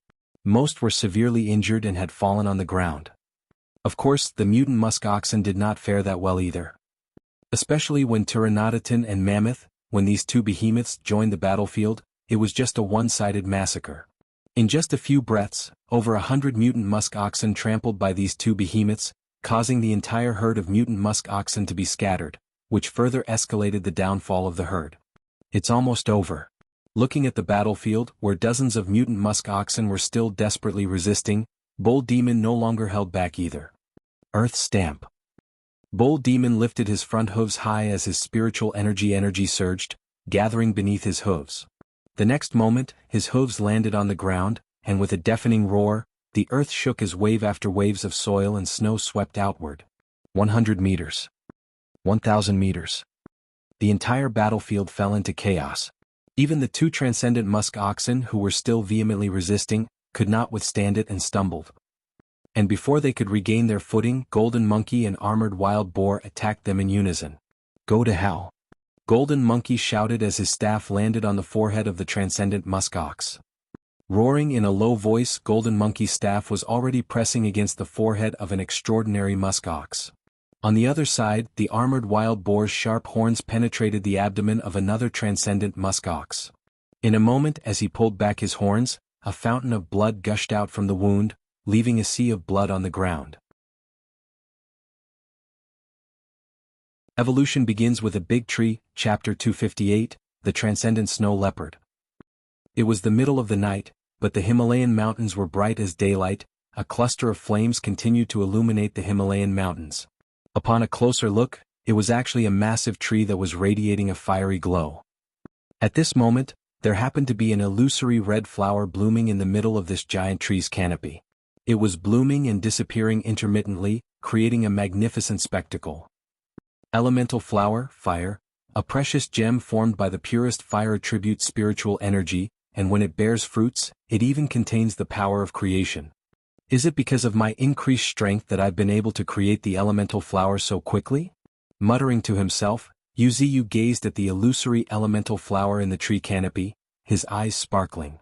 This elemental flower was just as extraordinary as the earth attribute elemental flower from before. However, this one was of fire attribute and could transform certain creatures into fire elemental life form. Of course, in addition to transforming a creature into a fire elemental life form, this elemental flower could significantly boost one's fire attribute spiritual energy. It would make it relatively easier for a fire attribute mutant beast to advance. Except, compared to transforming one into an elemental life form, advancement in rank was rather inferior. Elemental life forms were on an entirely different level. Take Qin Gang for example. He originally lacked talent, but now, after becoming an earth elemental life form, he has become incredibly powerful. This demonstrated the marvelous nature of the elemental flower. At this very moment, Wuxia suddenly looked up as if sensing something. On the distant horizon, two colossal figures happened to be approaching. Upon closer examination, they turned out to be none other than Old Seventh and Old Eighth of the 9 great beasts, the mammoth, tundra, and pteranodon respectively. However, what was astonishing was that these two colossal beasts happened to be carrying wounded mutant beasts on their backs, who were just hanging by the last breath. At this moment, as if sensing Wuxia's gaze, a roar reverberated through the night sky. Ruhar. Immediately afterward, right under Wuxia's stunned gaze, Titan actually turned his head, clamped his jaws around one of the injured mutant beasts and took a bite. Crunch, crunch, loud crunching noise echoed through the forest as blood dripped down Titan's jaws. The entire sight was completely brutal and horrific. Does this guy not care 1 inch about his image? A strange thought popped up in Wuxia's mind, while his roots buried in the earth approached Titan and Tundra, causing the ground to shake. The two behemoths momentarily paused. Immediately after. Swoosh swoosh swoosh. Countless roots broke through the ground and wrapped around them in the blink of an eye. Good job. As he praised them, his roots unceremoniously entered the bodies of the wounded mutant beasts. Schlick, schlick, schlick. One after another, Wuxia's root pierced into the mutant beasts, expanding and contracting, continuously devouring the mutant beasts thereupon. At the same time, a series of cold system prompts resounded in Wuxia's ears again and again. Ding! You killed a Tier 0 Level 1 Level 9 mutant musk ox, evolution points plus 90. Ding! You killed a Tier 0 Level 1 Level 8 mutant musk ox, evolution points plus 80. Ding! You killed a Tier 0 Level 1 Level 9 mutant musk ox, evolution points plus 90. What a great harvest! Wuxia cried in joy, feeling the rapidly increasing evolution points. At the same time, he marveled at the quality of the Northern Territory's mutant beasts. In just a few days he had made so many evolution points. And right at that very moment. Ding! You have killed a Tier 1 Transcendent Mutant Musk Ox, evolution points plus 10,000. Oh, there are Transcendent as well? Having paid not much attention to his prey before, Wuxia's eyes flickered a tinge of surprise. A Transcendent level prey was not just a means to obtain evolution points. Merely devouring the spiritual energy from such a creature would significantly boost his spiritual energy, equivalent to a night's worth of cultivation. However, after a moment Wuxia's roots suddenly stopped devouring the Transcendent Musk Ox's spiritual energy, leaving around 40% behind. This Transcendent Musk Ox is yours, Wuxia stated with a smile, looking at the seemingly hungry pteranodon. It must have been hard on him to carry it all the way here while craving for it. It would not be right if he did not get his share. Ruhar? A deafening roar filled with joy reverberated through the mountains before the pteranodon pounced on the lifeless body of the Transcendent Musk Ox that had fallen not far away from him. He opened his gaping jaws and tore through its flesh, devouring it voraciously. As the fresh blood dripped down his gaping maws, Titan's aura grew at a speed visible to the naked eyes. For a Tier 0 Level 9 entity like him, a transcendent prey was no different than a windfall. Even for someone as strong as him, hunting a transcendent alone would prove to be difficult. At this moment, after observing Pteranodon's voracious feast, Wuxia did not pay further attention to him. Instead, he shifted his gaze to the other colossal creature nearby, the mammoth, Tundra. How was your harvest this time? Besides over 700 Tier 0 mutant beasts, we've captured 3 transcendent level preys, Tundra replied, keeping dozens of mutant musk oxen and a transcendent musk ox for nourishment. Bull Demon entrusted the rest of the prey to Titan and me to bring them here. Having explained everything, the mammoth reached his back with his trunk and picked up a barely hanging leopard measuring over 3 meters in length. A snow leopard? Crying in surprise, Yuziyu narrowed his eyes as a series of information entered his sight. Race: Mutant Snow Leopard. Rank: Tier 1 Transcendent. Innate talent: super speed, an extremely rare talent that allows it to gain a temporary but terrifying speed. Note: it can't be maintained for long as the body will shatter due to the strain if exceeded. Unique abilities: Arctic Claws. After evolution, its claws have become extremely sharp, and can induce a chilling effect, freezing its prey's blood and flesh around the wound, inflicting secondary damage. Ice Breath. It gathers cold energy in its mouth before breathing a cold stream that can freeze everything in its path.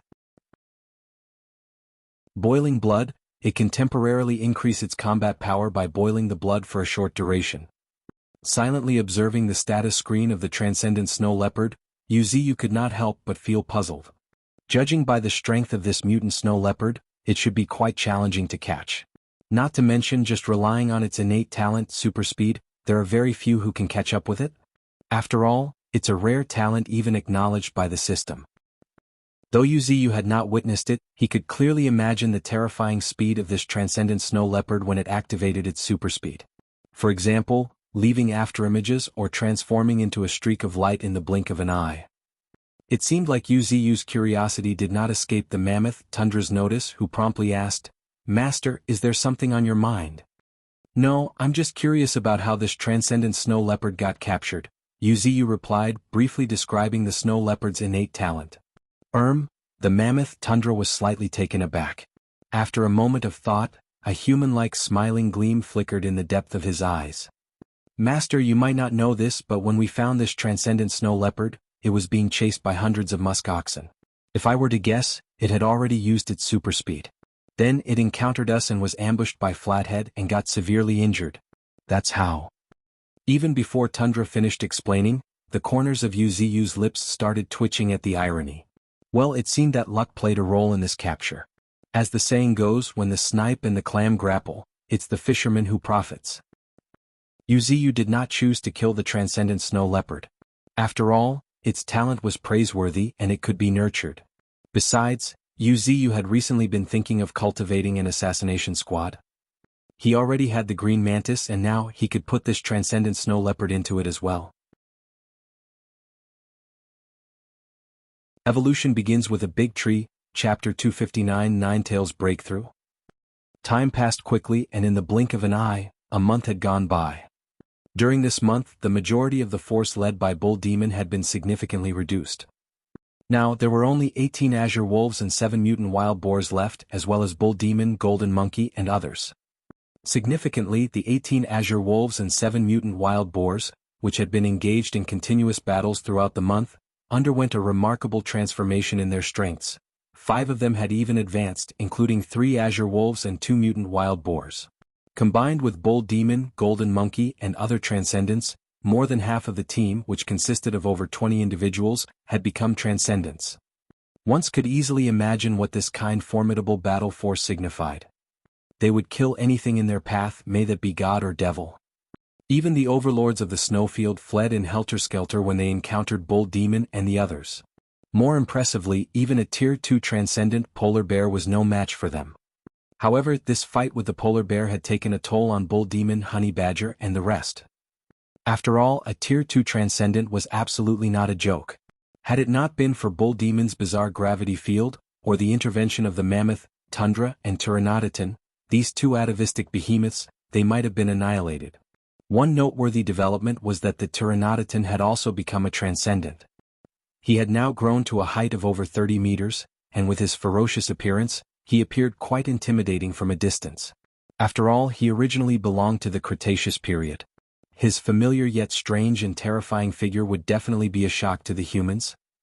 "It's about time to head back." Squinting his eyes, Bull Demon shook his head and stated in a heavy voice. "Yes." The mammoth, Tundra, who too had a bit of calm temperament, nodded in agreement. However, after a moment, the Tundra added as if something had crossed its mind, "Second brother, what should we do about that polar bear?" 5 days ago they ran into the polar bear, the Tier 2 transcendent. The polar bear had the power to freeze the earth and shake the ground with a single step. Its terrifying strength had left a strong impression on Tundra, who couldn't forget its terrifying strength. Fortunately, despite their dwindling numbers, their Tier 1 transcendents were in sufficient numbers. Numerous. Additionally, they had Bull Demon, Golden Monkey, and other elite transcendents, which allowed them to take on the polar bear and even injure it. For the past few days, Bull Demon's group had remained in the depths of the snowfields attempting to locate the polar bear's lair. And luckily they managed to locate it. Only as they looked toward an island situated in the middle of the ocean, a wry smile appeared on the tundra's face. Much to everyone's surprise, the polar bear's lair was located across the sea. Bull Demon heaved a sigh as an expression of helplessness blanketed his face. He then turned to White Snake, who appeared as if she had been carved straight from jade and was entirely covered in ice, and asked once again, "Little sister, are you really sure about this?" "Absolutely," White Snake nodded her affirmation. She gazed at the island not far away, and her eyes glistened with an indescribable gleam. After a moment she spoke, "Even if it's several kilometers apart, I can still feel the dense ice attribute spiritual energy. If my guess is correct, there should be an ice attribute spirit stone mine deep within that island." "Ice attribute spirit stone mine," Bull Demon murmured quietly, his eyes shining. Spirit stone mines were one of the most crucial resources of the era of transcendence.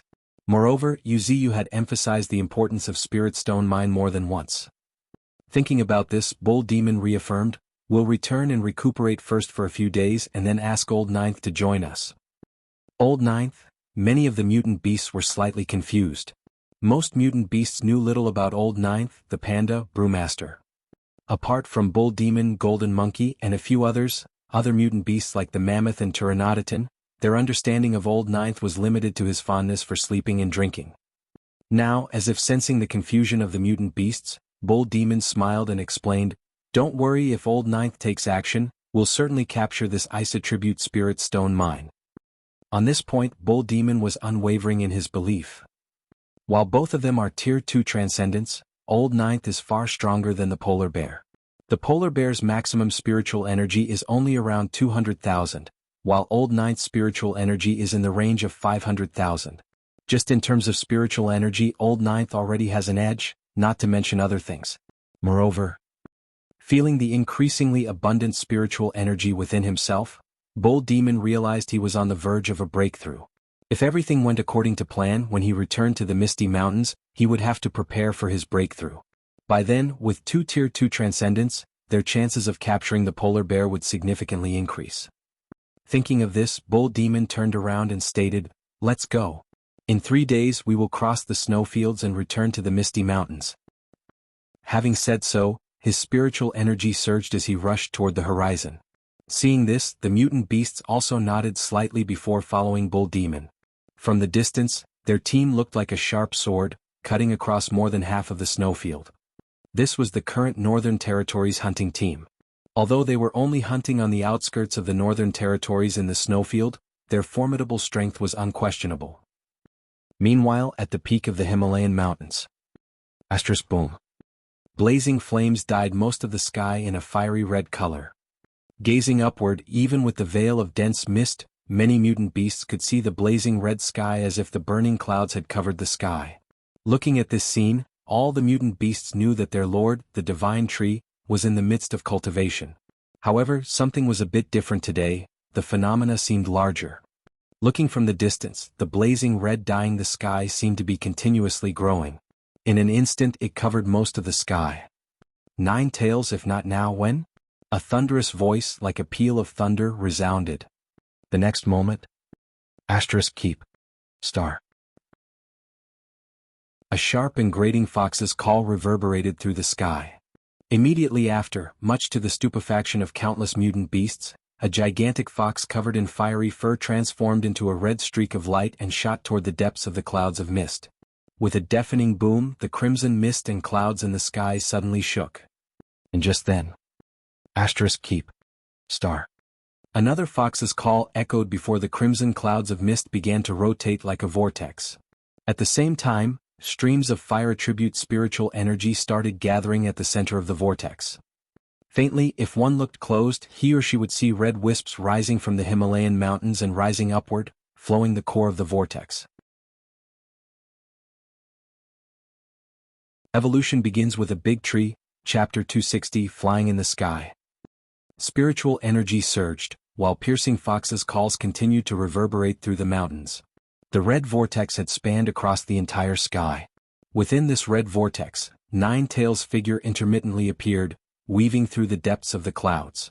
If one paid attention, he or she would notice that Nine-Tails had grown a third tail at some point. This new tail was fluffy and enormous, and as dazzling as the flame itself. At the same time, terrifying waves of spiritual energy spread into the surroundings, becoming stronger and larger with each passing moment. 100, 000. 120, 000. 150, 000. In just a few breaths, Nine-Tails' spiritual energy had increased to a staggering 170,000. Master, calling in a pleasantly surprised voice, a fox with dazzling fiery fur suddenly poked its head out from the depths of the clouds. Then in front of Wuxia's delighted eyes, it shot downward. From afar, it looked like a streak of fiery light. It was both gorgeous and beautiful. You succeeded? Watching Nine-Tails' visibly transformed aura, Wuxia was relieved.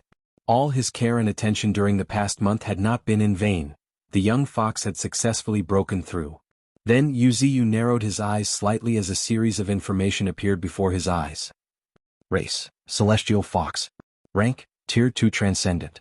Bloodline talent. It can grow an additional tail with each advancement, each tail carrying a formidable talent. Unique abilities. Enchanting eyes. Its gorgeous eyes are the treasures of the world with the mystical power of bewitching. Flame mastery. It can control flames to a certain extent. Flaming claws. Its claws entwined in flames are so hot that they can easily tear through metals. Flame cloak. Its fiery red fur is ablaze with wisps of flames. Anyone who touches it will be burned. Speech. It has developed a strange bone which allows it to speak all kinds of languages, even human languages. Flame rush. Using flames as footholds, it can significantly increase its speed, even achieving explosive acceleration. Flight. By utilizing spiritual energy, it can fly in the sky, although it has a considerable requirement for spiritual energy. Wuxia stared at Nine-Tails' status screen in a daze, astonished. Flight? Murmuring, Wuxia looked at Nine-Tails as she descended from the sky, seemingly walking on air, with an expression of wonder on his face. Could it be that Tier 2 Transcendence can fly? The concept of flight was not strange to Wuxia. In the era of Transcendence, flying in the air should be very common. Only he was a bit curious about at which tier Transcendence would be able to fly. For instance, he, as a willow tree, would still find it incredibly challenging to fly even if he became a Tier 3 Transcendent.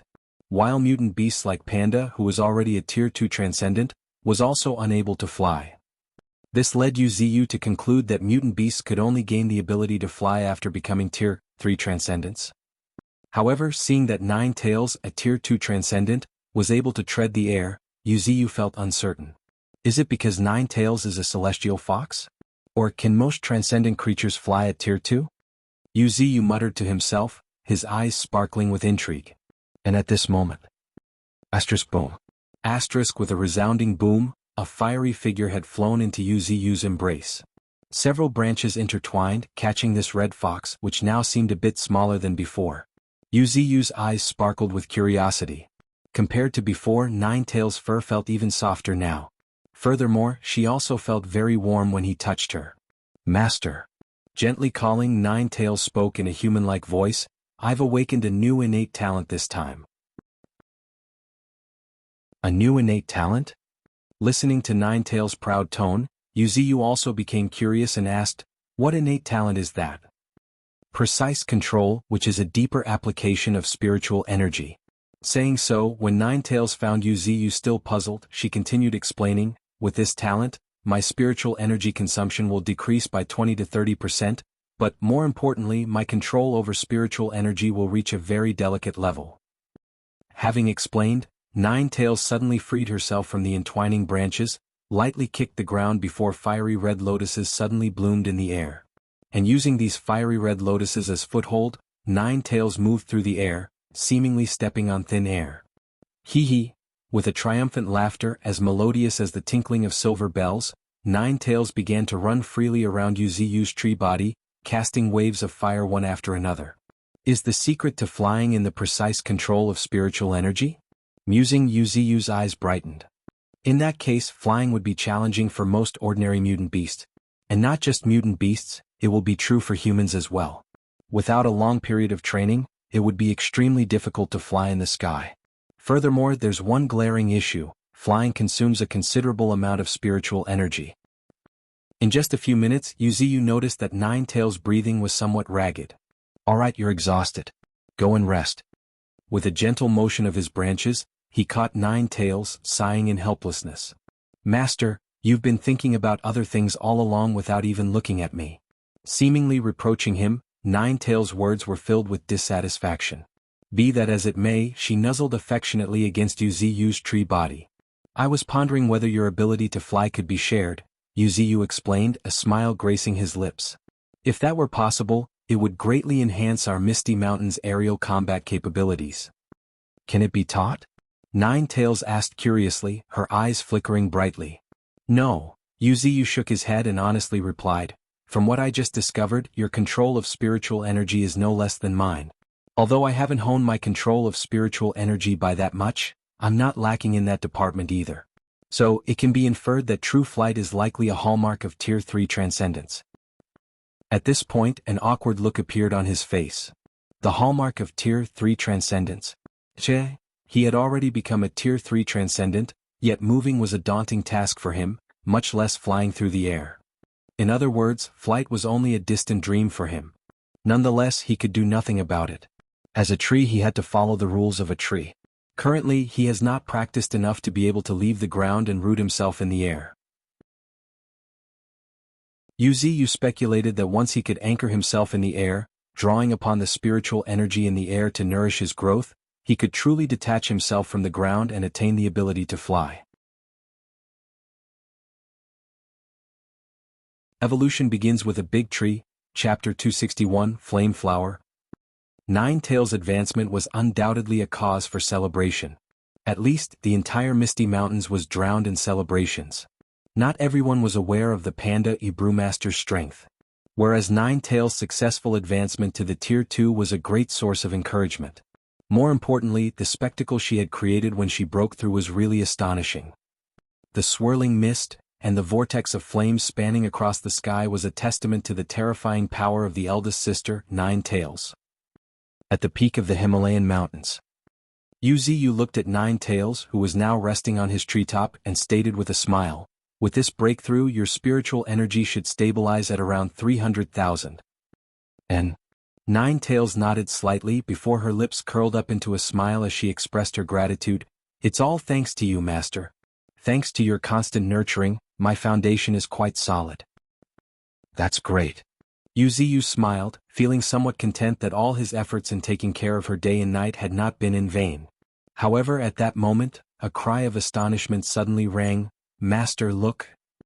"What is it?" Puzzled, Yuziyu looked along Nine-Tails' gaze. The next moment, a flower of flame with 9 petals slowly blossomed into their sight. What was astonishing was that 8 of its petals were actually tangible, and the last one was slowly becoming solid and tangible at a speed visible to the naked eye. At this rate, it would become completely tangible by early morning. Right then, as if realizing something, the corner of Yuziyu's mouth rose slightly into a smile.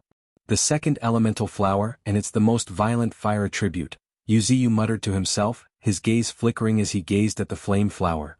Elemental flowers were precious treasures of heaven and earth. Just the ability to change one's innate talent and forcibly remold one's constitution demonstrated their mystical nature. Not to mention, transformation into an elemental was akin to ascending a ladder straight to heavens. Although it was uncertain how many tiers one could ascend as far as ordinary people were concerned, just changing their innate talent was already a blessing, and an extremely big one. One's innate talent was like heaven's divide.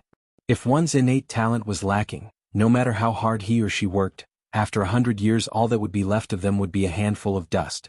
If one's innate talent was excellent, even someone as unruly as Golden Monkey, and could easily become a transcendent. In this era of transcendence, innate talent was the fairest and most unfair aspect. Fair because everyone had some kind of innate talent. Unfair because the quality of that innate talent was predestined. Now there was an extraordinary spirit flower that could alter one's innate talent. One could easily imagine its extraordinary value. If this elemental flower were to become known to the world, it would certainly cause a great uproar. After carefully examining the elemental flower, Wuxia began to make some calculations in his mind. After a moment he shifted his gaze to the nearby Nine Tails and suggested, "Nine Tails, do you want to consume this elemental flower in the near future?" "Master?" Nine Tails stared in a daze, slightly taken aback. "This elemental flower is enough to increase your spiritual energy to around 400,000 to 500,000. With such a tremendous boost, you should be able to touch the bottleneck of Tier 3 Transcendent in a short time." As he proposed this, a smile appeared on Wuxia's lips. Both Nine Tails and Qing Er were the most trustworthy. If Nine Tails could become a Tier 3 Transcendent, both of them, the master and servant, would certainly be able to dominate a large part of the continent. Furthermore, Wuxia's life-saving treasure, the tree heart, which could not be entrusted to Qing Er because she had no time to take care of it. Now Wuxia had entrusted the tree heart to Nine Tails. At this moment, if one looked deep into Nine Tails' body, he or she would definitely see a green heart-shaped object emitting a hazy radiance. This was the tree heart, which was equivalent to Wuxia's heart. If anything happened to Wuxia's main body, he could use this tree heart to undergo rebirth within a short time. Of course, guarding this tree heart also had its benefits.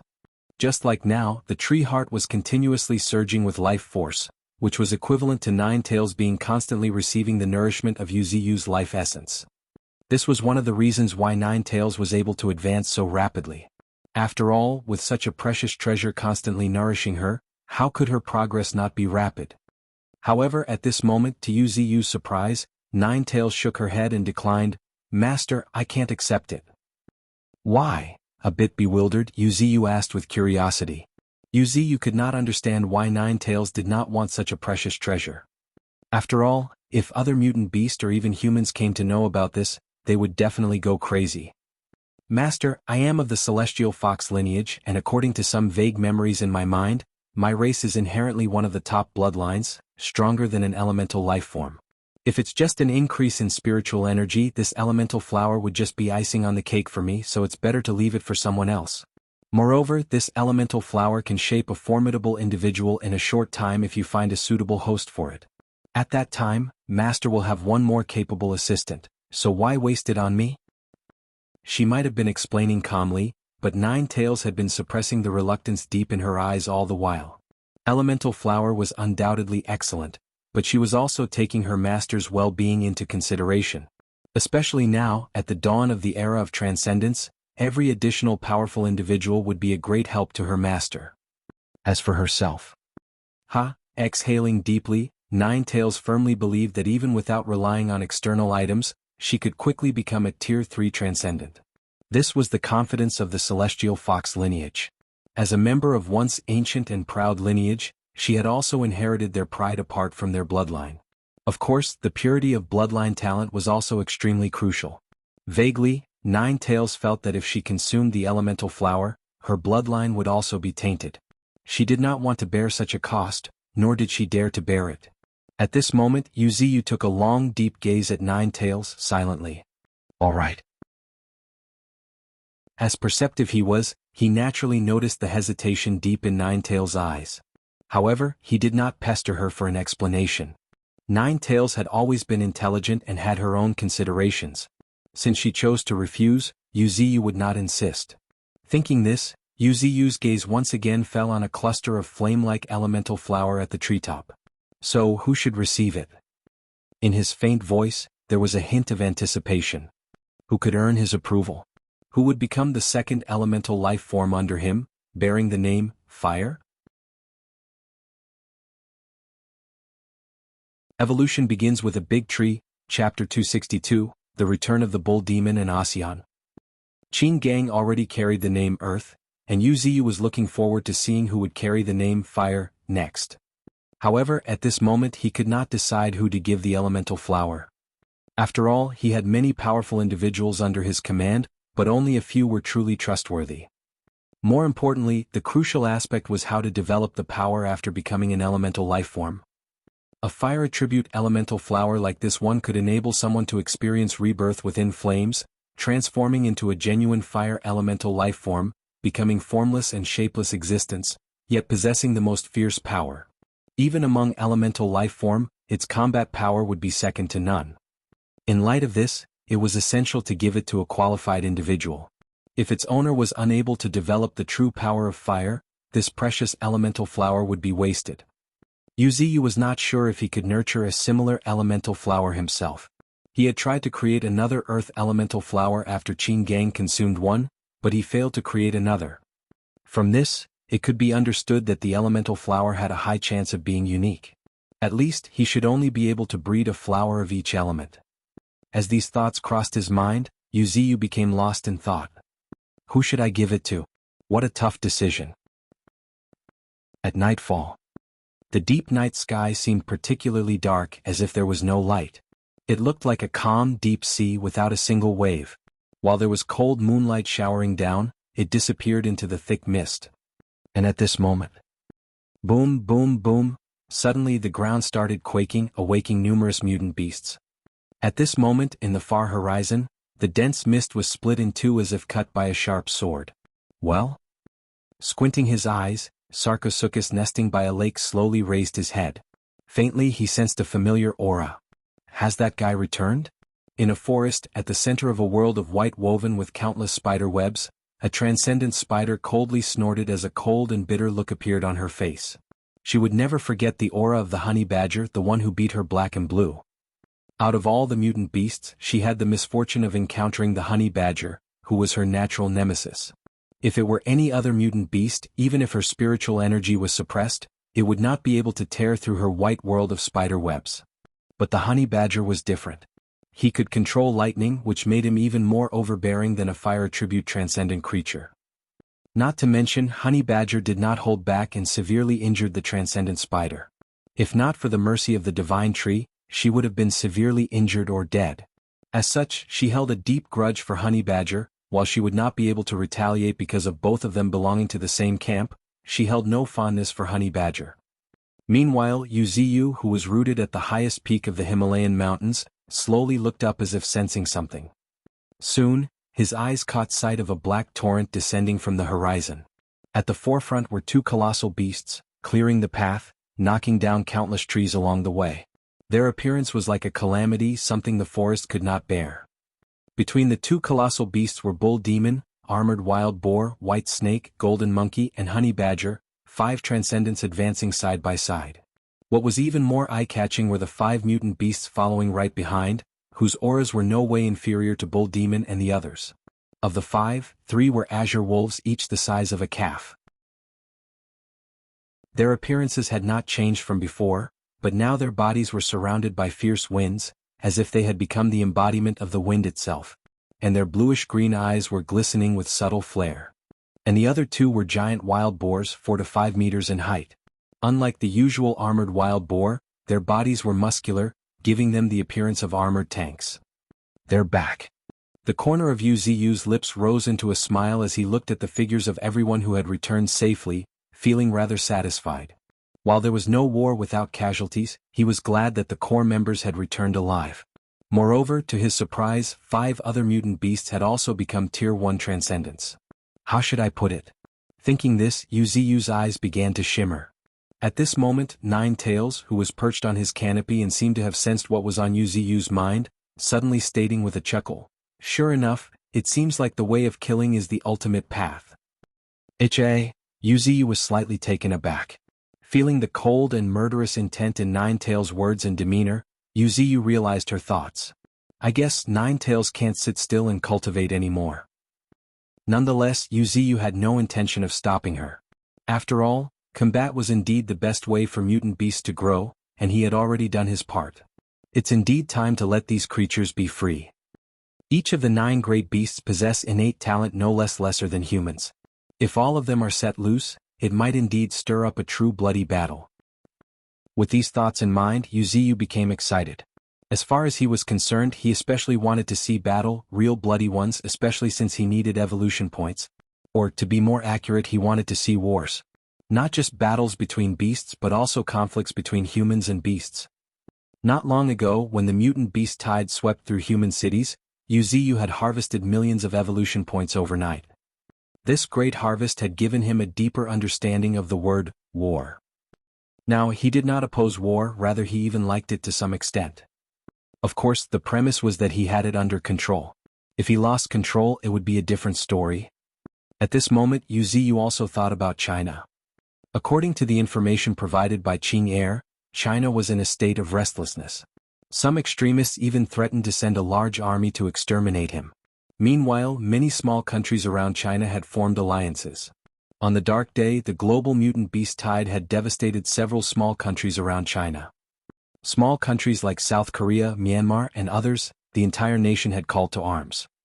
However, against the endless tide of beasts, the military power of these countries was ultimately limited. Several of these countries had turned into havens for mutant beasts, while many more small countries were struggling to survive. In order to survive the era of transcendence, these surviving small nations had no choice but to form alliances. Upon hearing this news, China had sent out a friendly message to the Alliance of Southeast Asian Nations, ASEAN. The implication was clear.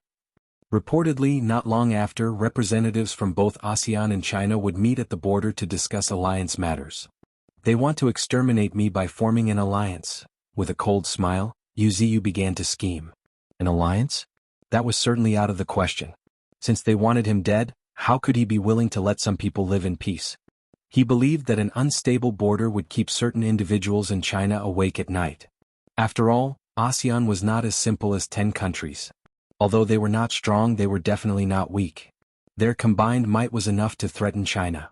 Otherwise, China would not have sent friendly messages. Ashish, Alliance of Southeast Asian Nations. I know its association, but here I have used alliance as they have come together again for their survival, which has deeper implications. Evolution begins with a big tree, Chapter 263, The Mighty Power of the Nine Tails.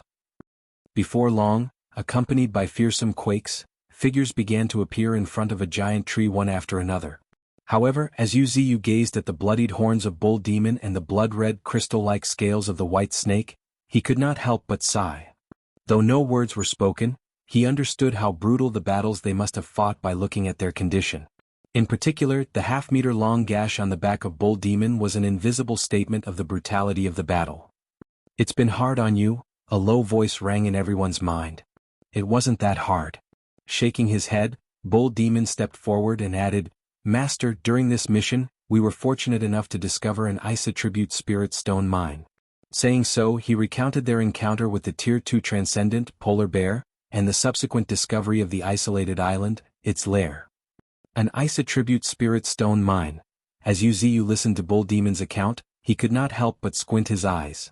Indeed, an ice attribute spirit stone mine was more than enough to raise a Tier 2 Transcendent.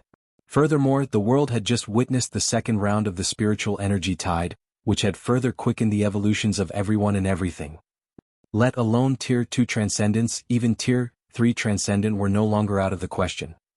However, they had not expected to encounter a Tier 2 Transcendent in the outskirts of northern territories. This was not good news. After all, generally, the outskirts should be relatively safer compared to the inner regions. The appearance of a Tier 2 Transcendent on the outskirts hinted at how perilous the inner regions could be. Be that as it may, this would not deter Yu Ziyu from his determination to secure the ice attribute spirit stone mine. A rare and precious resource like the spirit stone mine cannot be allowed to fall into the wrong hands. With these thoughts in mind, Yu Ziyu's gaze returned to the canopy. Screech, with high-pitched, a graceful snow-white crane flapped her wings, rising into the air. "Master," she called out softly as she circled around Yu Ziyu several times. This white crane was one of the earliest avian creatures that had followed Yu Ziyu. She too had become a Tier 1 Transcendent. However, this white crane had a gentle nature and did not particularly enjoy combat. Yu Ziyu did not force her either. He allowed her to do as she pleased. But occasionally he would assign her to handle simple tasks just like now. "Summon Old Ninth and the Spirit Vultures," Yu Ziyu instructed. "Understood, Master." Happily accepting the order, the white crane transformed into a streak of white, flying in the direction of North Canyon. Meanwhile, as Yu Ziyu's gaze swept over the others, his spiritual energy surged once more. Boom. With a deafening boom, like a crack of thunder, visible emerald green spiritual energy surged from Yu Ziyu's body. After a while, much to the joy of Bull Demon and the others, countless emerald green specks, like fireflies, turned into a shower of radiant light, cascading down on them. Rain of vitality, a deeper application of life essence that, while gentle, can also heal hidden injuries that are not easily discerned, known as internal injuries. Moo moo. Roar roar. More than 20 mutant beasts started roaring and howling in pleasure as they bathed in the rain of light. At a speed visible to the naked eyes, the injuries on each mutant beast slowly started healing. What was more astonishing was that the auras of many of these mutant beasts was also getting stronger. You guys have accumulated quite a bit this time. With a joyful voice, Yuziyu could not help but commend their efforts, looking toward the many mutant beasts led by Bull Demon. A month of battles had led to breakthroughs for some of these mutant beasts, and it had also helped others accumulate a solid foundation for their next advancements. And now, among them, several Tier 0 Level 9 Azure Wolves and a mutant wild boar, who had not yet become Tier 1 Transcendents, had also achieved a breakthrough. Moreover, as if he had discovered something, Yuziyu's gaze turned to the one leading them all, Bull Demon. His spiritual energy was boiling, and his silky fur was fluttering in the air. He is about to break through. Impressed, Yuziyu stated in a straightforward manner, "You won't be joining the trip to the snowfields." "Why, Master?" Bull Demon was momentarily stunned and perplexed. "You're about to break through, so why rush there overnight?" "Wait, overnight?" As if hearing something unbelievable, Bull Demon's face showed a touch of surprise. "Yes, overnight." Re-emphasizing this, Yuziyu looked toward the direction of North Canyon and explained, "Tonight, Nine Tails and Old Ninth Brewmaster will set off to directly seize the Spirit Stone Mine." Ah! Bull Demon froze, realizing that he had underestimated his master's determination. However, something seemed to occur to him as a look of hesitation appeared on his face. After a moment, he grit his teeth and suggested, "Master, maybe you should wait for my breakthrough. Having 2 Tier 2 Transcendents would be safer and more secure, especially against that polar bear." But before Yuziyu could respond to Bull Demon's suggestion, a faint voice suddenly resounded, "What's the matter, second brother? Are you underestimating your elder sister?"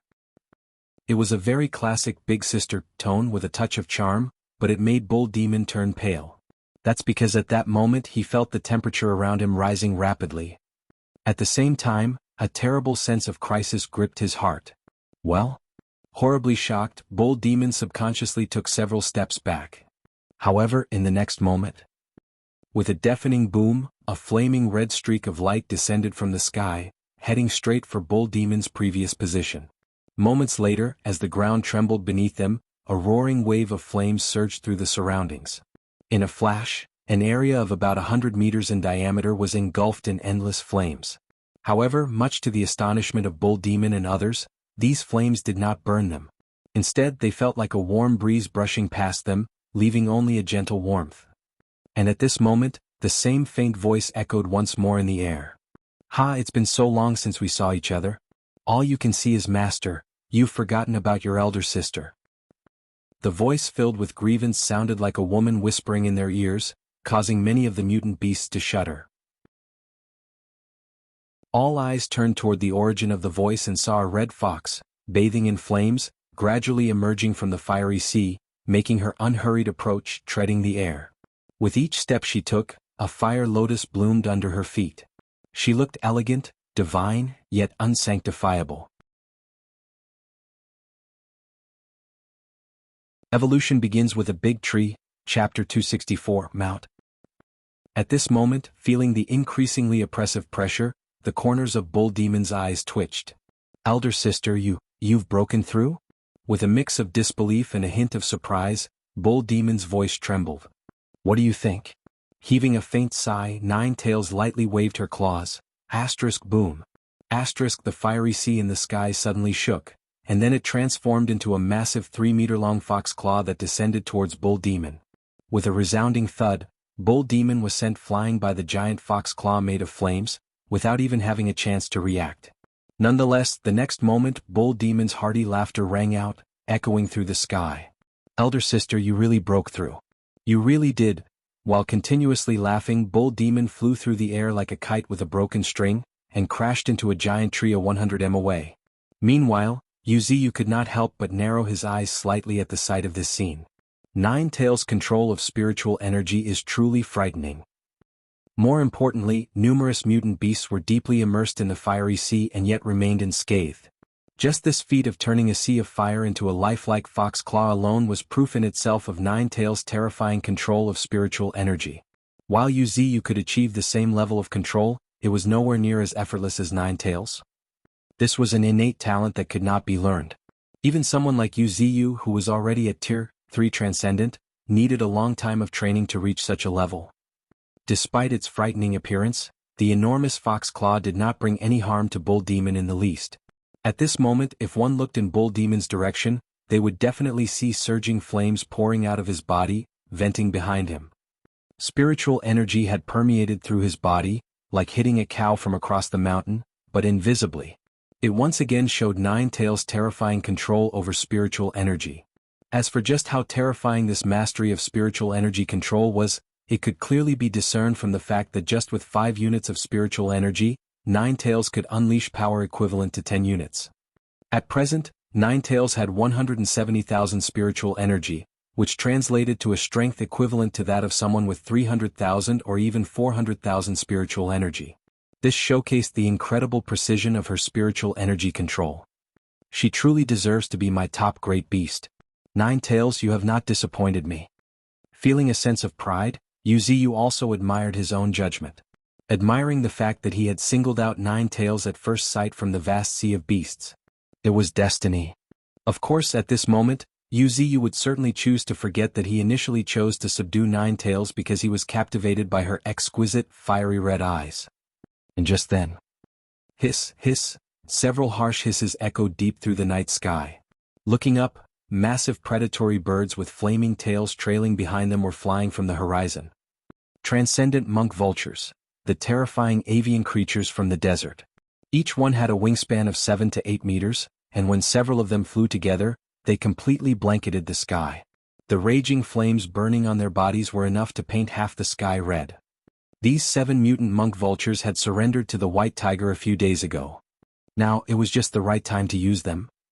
As for how to use them, one would have an idea by just looking at the panda riding high on a mutant monk vulture. At this moment, the panda sitting on the back of the mutant monk vulture seemed to have sensed Yuziyu's gaze. He took a sip of the wine from a gourd, adjusted the hat on his head, and then leaped down. Lord Divine Tree, long time no see. Heartily laughing, the panda descended like a meteor. His formidable presence made the pupils of many wild beasts shrink. However, at that moment, keep, a fox's scream echoed through the night sky as Ninetales charged toward the panda, treading the air. Haha, good timing. Immediately afterward, the panda opened his mouth. Asterisk boom. Asterisk the raging flames turned into billowing fire waves, surging straight toward Ninetales. On the other side, Ninetales did not back down either. Her claws ignited with a brilliant flame. However, before the two beasts could clash, 2 emerald green branches, radiating a faint fiery glow, appeared between them. Now's not the time for you to spar. Saying so, Yuziyu's branches jerked slightly before pulling down the 2 beasts from the sky at lightning speed. The sudden fall left the panda somewhat bewildered.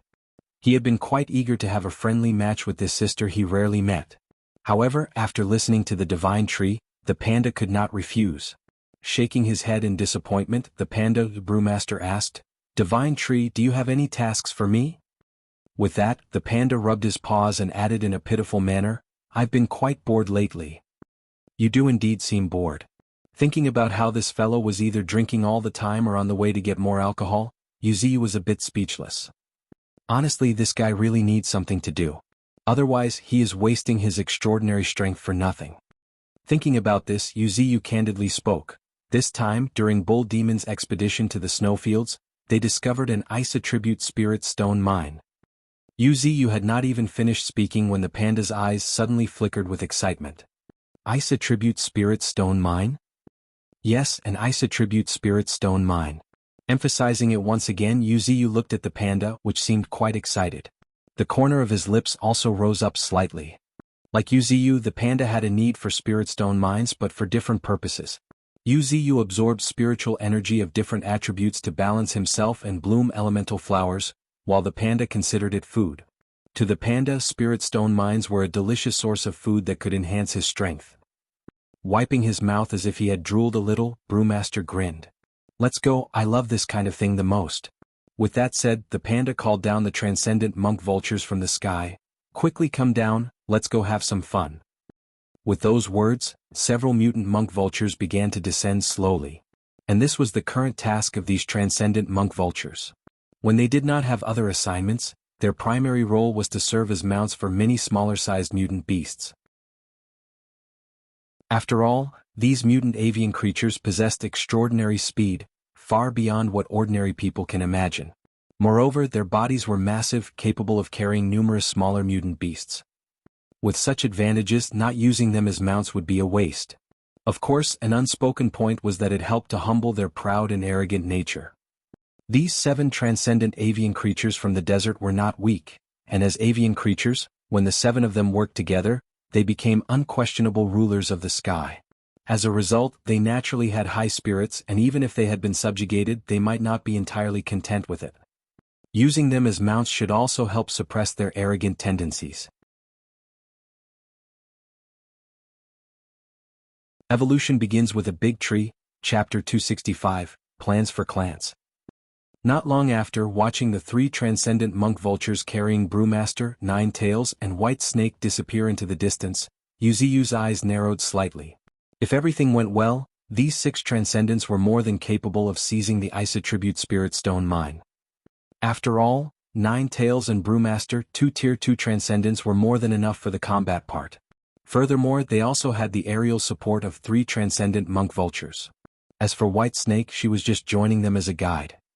However, as a beloved child of the ice element, it would be advantageous for White Snake to have early access to the Ice Attribute Spirit Stone mine. Yuziu hoped that their journey would be smooth and without obstacles. After taking a deep look at the sea of fire that had already disappeared into the horizon, Yuziu shifted his attention away. He turned to the nearby Bull Demon among the group of mutant beasts and reminded, "Bull Demon, go and cultivate to prepare for your breakthrough in the near future." "Yes, Master," Bull Demon readily agreed with a nod, not refusing Yuziu's arrangement. After a moment, he lifted his hoofs and started making his way toward North Canyon, where Yuziu had been storing countless Earth Attribute Spirit Stones. It was an excellent place for an Earth Attribute mutant beast like him to break through. Meanwhile, Yuziu's gaze shifted to the restless and impatient Titan. This fellow has such an impatient personality. Well, the fact that he has been waiting here for so long is already commendable. Thinking about this, Yuziu gave his orders, "If you have nothing else to report, you guys can withdraw for now." Saying that, Yuziu also looked at the several recently achieved Tier 1 Transcendent Azure Wolf and Mutant Wild Boars, advising them, "You all should continue to train diligently. I will summon you after a while." "Yes, Lord Divine Tree." Bowing deeply, these Tier 1 Transcendent mutant beasts gradually withdrew. In the present state, Tier 1 Transcendents were no longer considered exceptionally strong. With the rise of the second round of spiritual energy tide, countless mutant beasts had already become Tier 1 Transcendent. Nonetheless, without the backing of a strong innate talent, their combat strength was inevitably limited. While these Transcendent Azure Wolves and Wild Boars had become Tier 1 Transcendents, their strength was still far from being on par with the 3 generals and the 9 great beasts of the same rank. In battles against their peers of the same rank, they would inevitably be defeated. Furthermore, without significant opportunities, their future prospects were also quite limited. As a result, Yuziu's attention towards them was limited as well. Of course, after becoming a Tier 1 Transcendent, they would certainly receive appropriate treatment from Yuziu. If they had the chance to go further, Yuziu would not hesitate to give them a helping hand. This was the fundamental rule in the Misty Mountains now. Strength determined resources and combat strength determined status. Everything depended on their own efforts. If I'm right, when these Tier 1 Transcendent mutant beasts returned to their respective races, their remarkable increase in strength would likely make them leaders within their race. Thinking of this, Yuziu fell into contemplation. I should start developing clans if necessary. I could establish clans based on their species, similar to sects and families. The vast expanse of the Misty Mountain Range is home to various species of wild beasts. There are the Azure Wolf Pack, the Mutant Wild Boar Pack, the Mutant Black Rat Colony, the spiders led by the Transcendent Spider, and the Mutated Macaque family, along with many more species of wild beasts, each with hundreds or even thousands of members. Furthermore, clans like the mutated black rat colony have already grown to a population of more than 30,000, firmly establishing themselves in the far eastern part of the Misty Mountains. It would be a waste not to properly manage them. As the popular adage goes, competition drives progress. If clans are established, resources will be allocated according to the comprehensive strength of the clans. Because of this, healthy competition will soon develop among the major clans. This will, in turn, raise the overall strength of the Misty Mountains. It should be brought to notice that the current Misty Mountains refer to the area covered by mist. Compared to its initial state, the territory has expanded more than fivefold. It extended south to the human city of Maple Leaf City, north to the icy northern territories, and borders the Yangtze River and the desert to the east and west, respectively. Although it was still hundreds of kilometers away from the Yangtze River and the desert, it was only a matter of time before the mist covered them at the current rate. However, Wuxia was intentionally restraining the expansion. He was not in a hurry to extend further.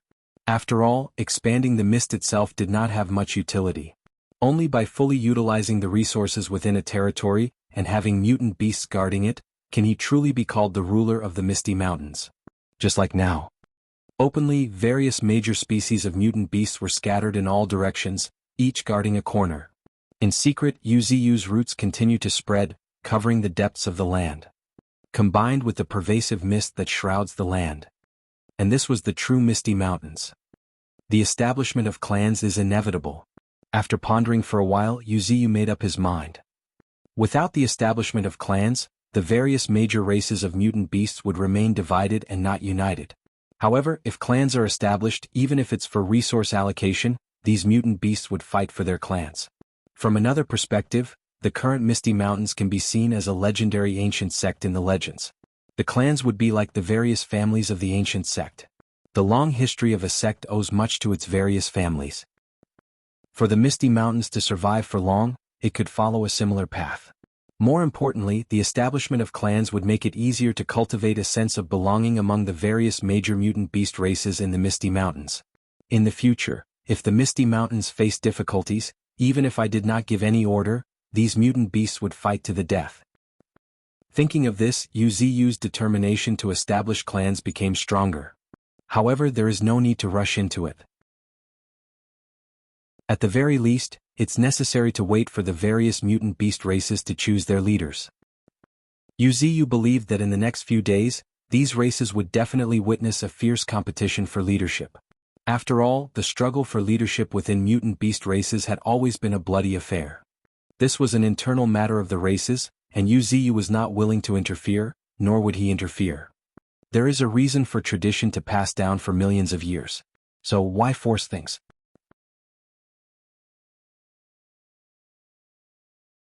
Evolution begins with a big tree, Chapter 266, Transformation and Ambition. After the numerous mutant beasts had dispersed, the summit of the Himalayan mountains became calm once again. Only a towering tree burning with blazing flames continued to shine with flickering radiance.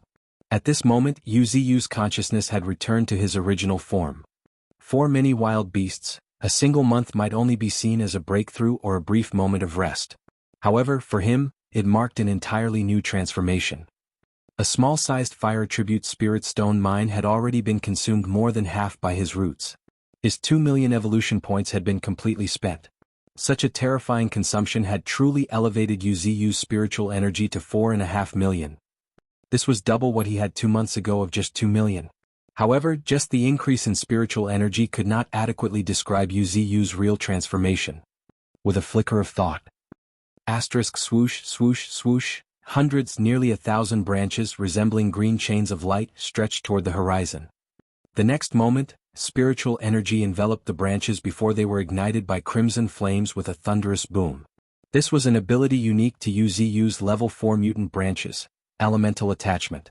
By attaching different elements of spiritual energy, the branches were endowed with different power.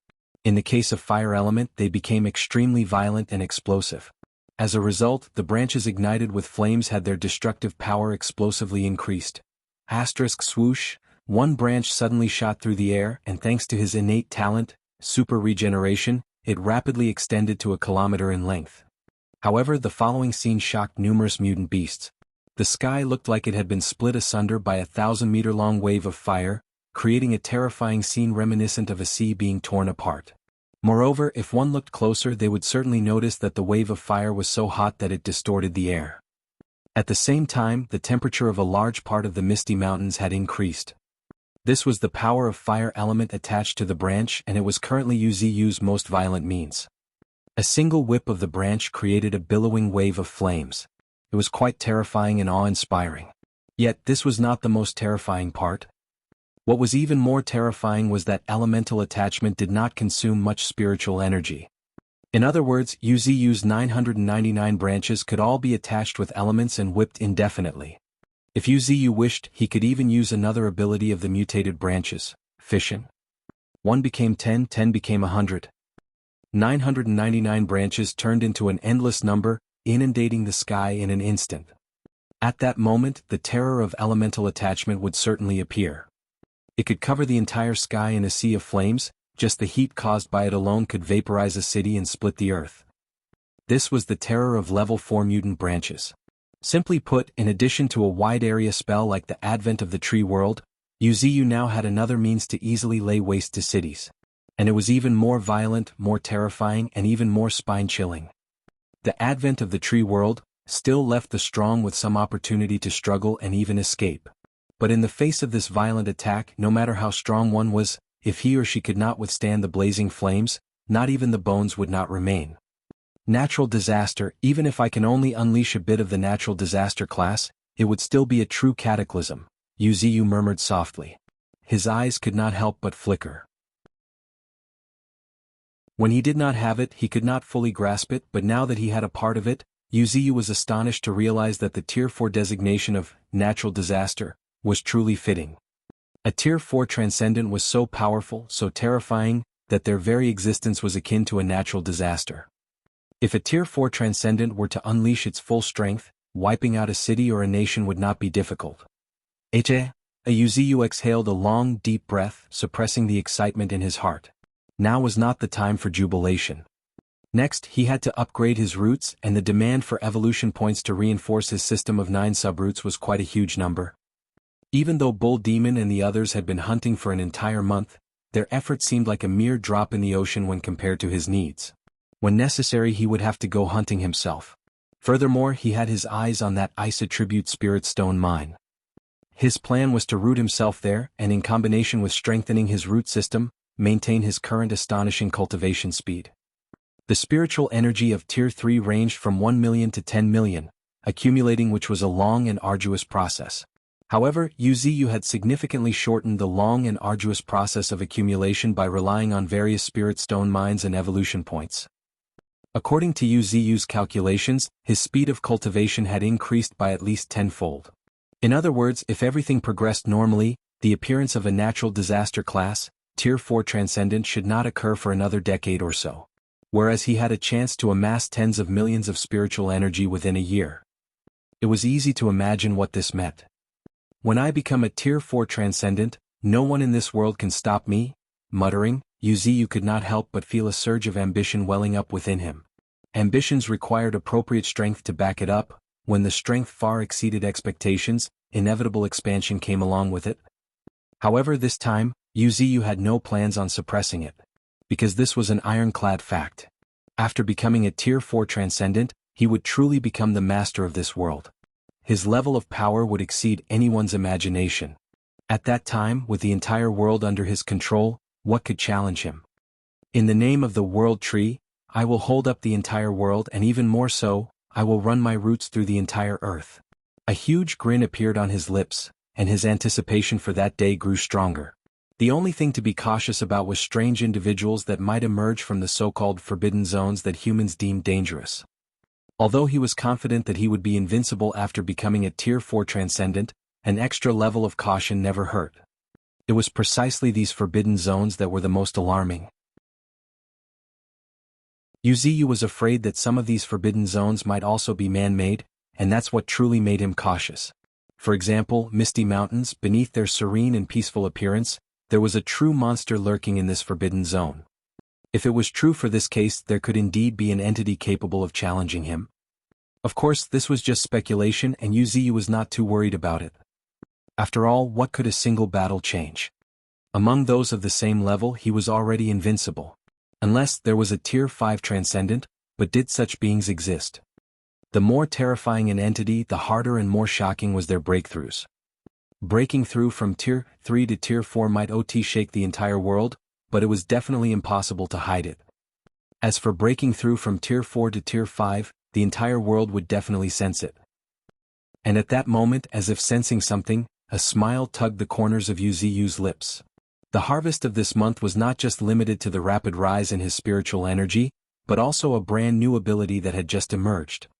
Several months ago, when Chinese Genomarines came to the Misty Mountains, a guy with the codename Vampire was captured by him. At that time, a new and vague ability had appeared on his status screen when he had harnessed the vampire's blood. Now, over the months, this ability was becoming clearer and clearer. And only just now did this ability fully become clear and appear in Yu's mind. Blood Covenant. Muttering to himself, Yu's eyes flickered incessantly. Faintly, a hint of excitement flashed across his face.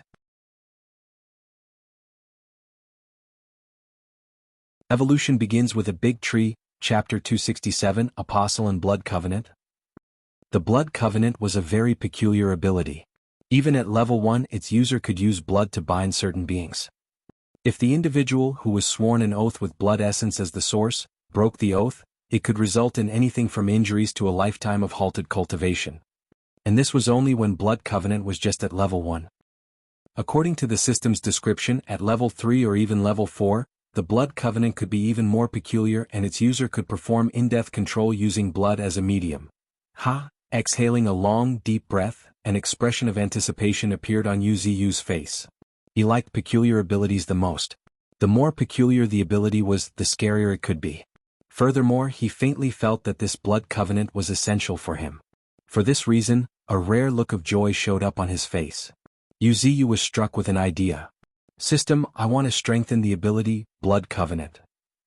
Ding, please confirm if you want to consume of 1000 evolution points to upgrade the Blood Covenant to level 2. Followed by a system prompt, a crisp electronic voice echoed in Yu's ears. Yes. Yu readily agreed, not caring about the amount of evolution points he had left. Though he had used up most of his evolution points to upgrade his branches, he still had over 10,000 left. These 10,000 or so evolution points were more than enough to raise the Blood Covenant to level 3 or even level 4. Just at this moment. With a deafening boom, an inexplicable force began to circulate in his mind. Vaguely, a strange feeling welled up within Yu's mind. It seems pretty good. Grinning, Yu continued with no hesitation. After a moment. Ding, please confirm if you want to consume of 5,000 evolution points to upgrade the Blood Covenant to level 3. Yes. As he confirmed once again, he felt a much more potent force coursing through his mind. It was obscure and difficult to understand, and exuded an extremely bizarre and strange feeling. At this point, if one could see Yu's status screen, he or she would definitely discover that the description of the ability, Blood Covenant, was displayed in blood red color. Blood Covenant, Level 3. Originating from the ancient blood lineage, this terrifying ability can create contracts using blood as a medium to bind others. However, what's even more terrifying is that through the Blood Covenant, you can completely enslave others from their bodies to their souls, creating entities akin to familiars. Servants?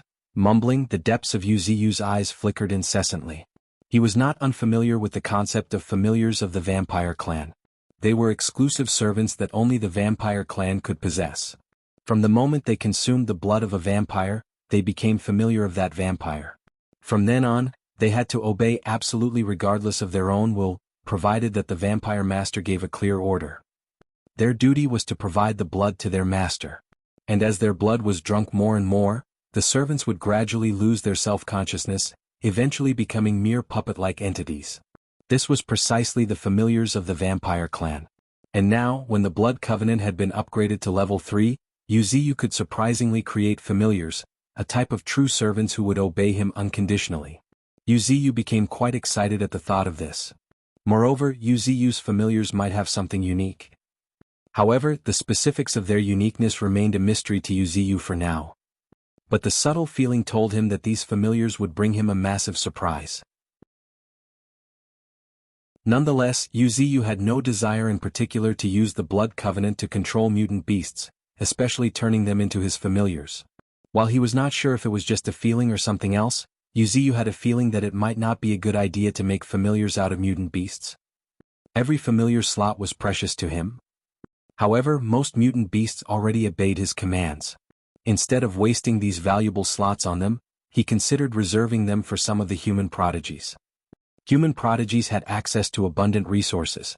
If he could enslave them completely, the benefits to Yuziyu were self-evident.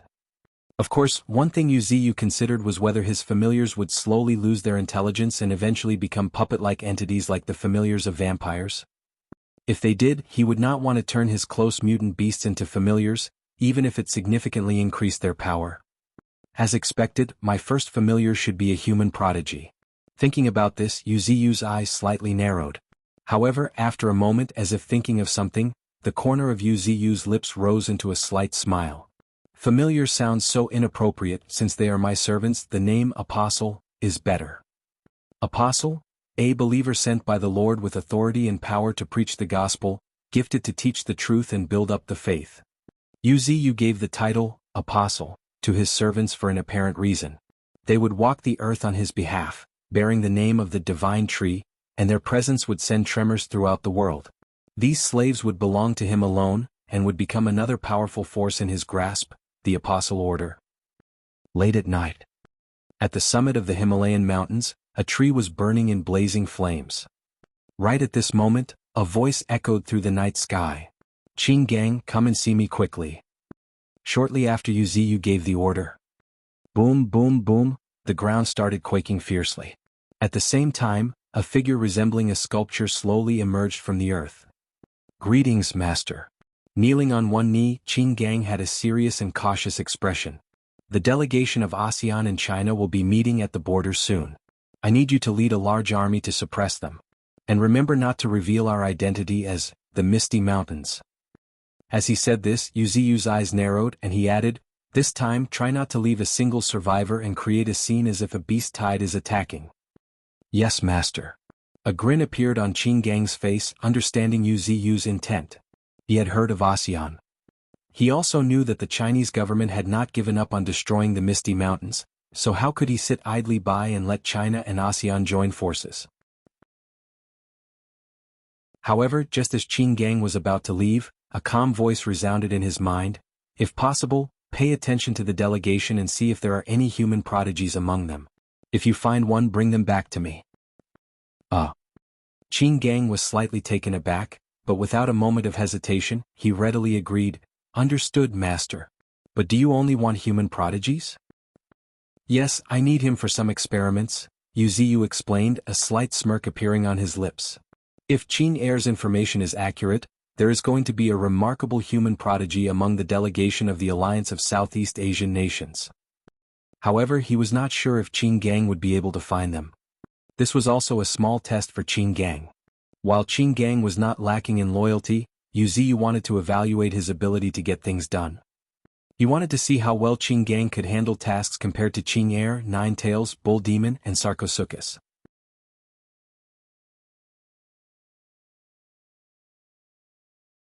Evolution begins with a big tree, Chapter 268, Mutant Rat Swarm. Late at night. Qin Gang stood alone on a mountain peak, enjoying the caress of the night wind. Whom should I take with me? Qin Gang pondered as images of countless mutant beasts flashed in his mind. As Yuziyu had not specified, the decision was left to him. After giving it a thought, Qin Gang had reached a decision.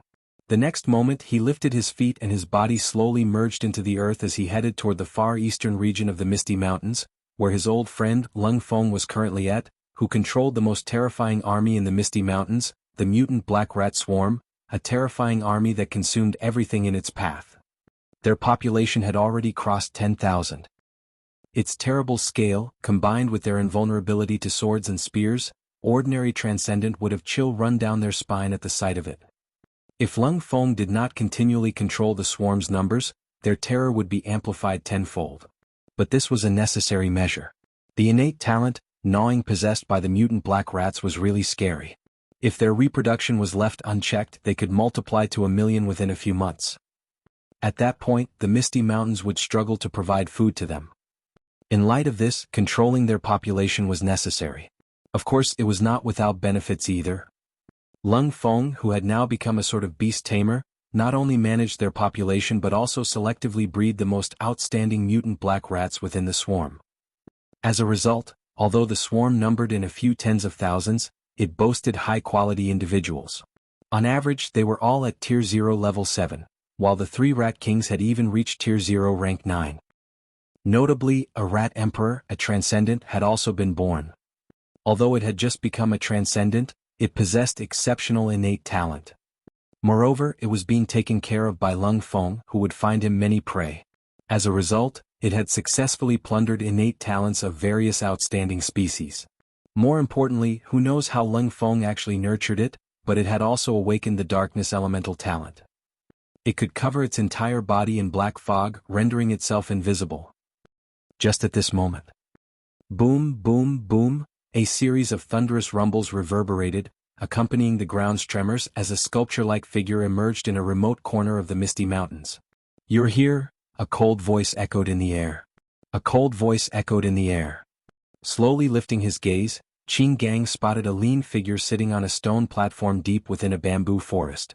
In the figure's hand was a jug of wine. Since returning from Linhai town, Lung Feng had developed a taste for alcohol. Fortunately, the spiritual energy could resolve the side effects of alcohol, ensuring it did not affect his strength. "Why did you?" Qin Gang narrowed his eyes as he noticed the white bandages wrapped around Lung Feng's arm. "Why?" It seemed Lung Feng had noticed Qin Gang's gaze and shook his head slightly. "Shady's innate talent, gnawing, is astonishing. If I can find a few exceptional innate talents for him to plunder, it'll undoubtedly soar to new heights." Just as he explained, a cloud of dark mist rose beside Lung Feng's stone platform. Within the cloud of black mist, Qin Gang could vaguely make out a small cat-sized jet-black mouse. Its entire body was as black as ink, with only its blood-red eyes standing out. The little mouse affectionately nuzzled Lung Feng's thigh. It was none other than the Rat Emperor raised by Lung Feng, Shady. Using the Rat Emperor and the 3 Rat Kings, Lung Feng had effortlessly seized control of the entire mutant rat swarm. As Qin Gang looked around, he saw crimson glows emerging from the depths of the bamboo forest everywhere he looked. Except, these mutant black rats seemingly noticed that it was Qin Gang, and they retreated like a receding tide. "Ete." Qin Gang heaved a soft sigh, but he did not say anything more. After all, he might have done the same in Lung Feng's place. But Lung Feng had paid a high price to give Shady the darkness elemental talent. Even Yu Ziyu had stated that even with his life essence, the left arm might not be completely healed. After all, even his bone was visible. If not for Yu Ziyu's prompt action, he might have lost his arm and become a cripple. Helplessly shaking his head, Qin Gang revealed the purpose of his visit. The delegation. After a brief pause, Lung Feng nodded his agreement and whistled toward the depths of the bamboo forest. The following moment brought forth a scene that would send shivers down anyone's spine. The entire bamboo forest was soon covered by a tide of black. Looking up, it was actually countless mutant black rats the size of fists bearing their fangs.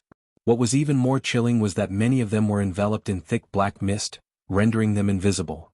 And this was the darkness elemental talent. The most terrifying aspect of the rat tribe lay in this talent. When the Rat Emperor acquired the darkness elemental talent, there was a high probability that many of its direct descendants would awaken it as well. In other words, the talent plundered by the Rat Emperor was inherited by the entire tribe. The more talents the leaders had, the more terrifying the entire swarm became.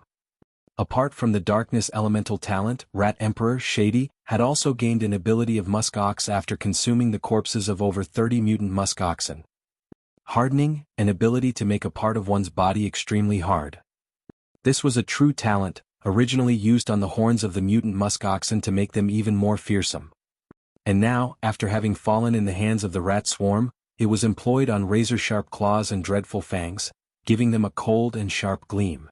Gazing at the tide of black rats, Lung Feng smiled and suggested, "How about you go and have some fun with Qin Gang?" The moment he mentioned this. Squeak, squeak, squeak. The countless mutant black rats seemed to have accepted the order as all directed their attention toward Qin Gang. They are really obedient. Qin Gang caressed his chin, having come to realize the extent of Lung Feng's control over the swarm.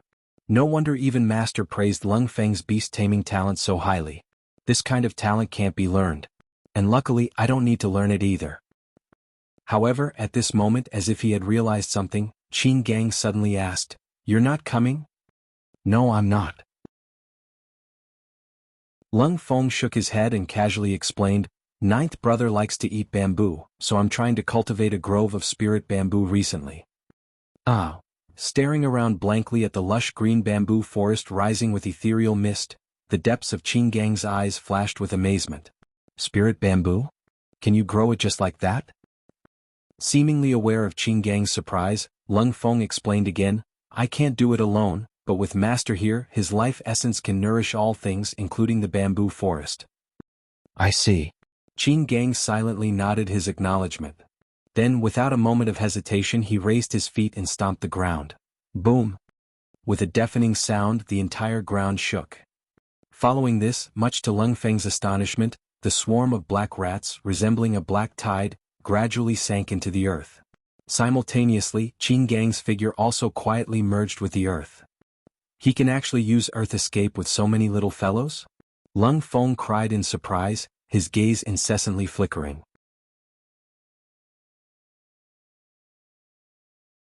Evolution begins with a big tree, Chapter 269, The Terrifying Power of Tier 2 Transcendent. Meanwhile in the northern skies. Hiss, hiss, hiss.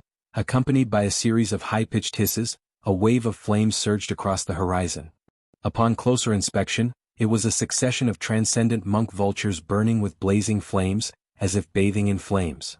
"There it is!" Shouting in a joyful voice, White Snake gazed at a distant black speck, her eyes flickering with delight.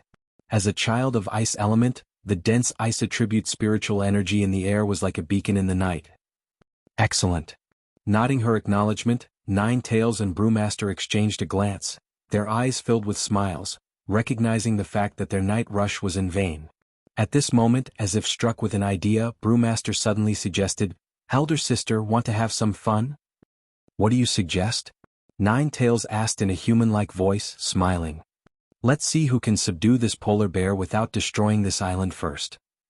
"Sure," Nine Tails agreed with a nod, looking a bit interested. Having just advanced, they had not had the chance to fully display their full strength. Unfortunately, despite the island's size, it was still quite small for them.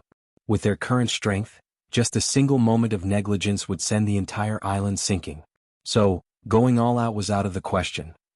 And at this moment, hearing Nine Tails' response, Brewmaster grinned and leaped into the air. "I'll go first." Saying that, his figure descended like a meteor, heading straight for the isolated island below. "This guy." Shaking her head helplessly, Nine Tails glanced at White Snake and the three transcendent monk vultures and instructed, "You guys stay aloft in the sky. If anything happens, provide fire support." "Yes, elder sister." White Snake and the transcendent monk vultures responded in unison as a look of anticipation filled their faces, watching Nine Tails treading the air. In the era of transcendence, strength was paramount. And, as one of the most powerful beasts in the Misty Mountains, Nine Tails had naturally won their respect.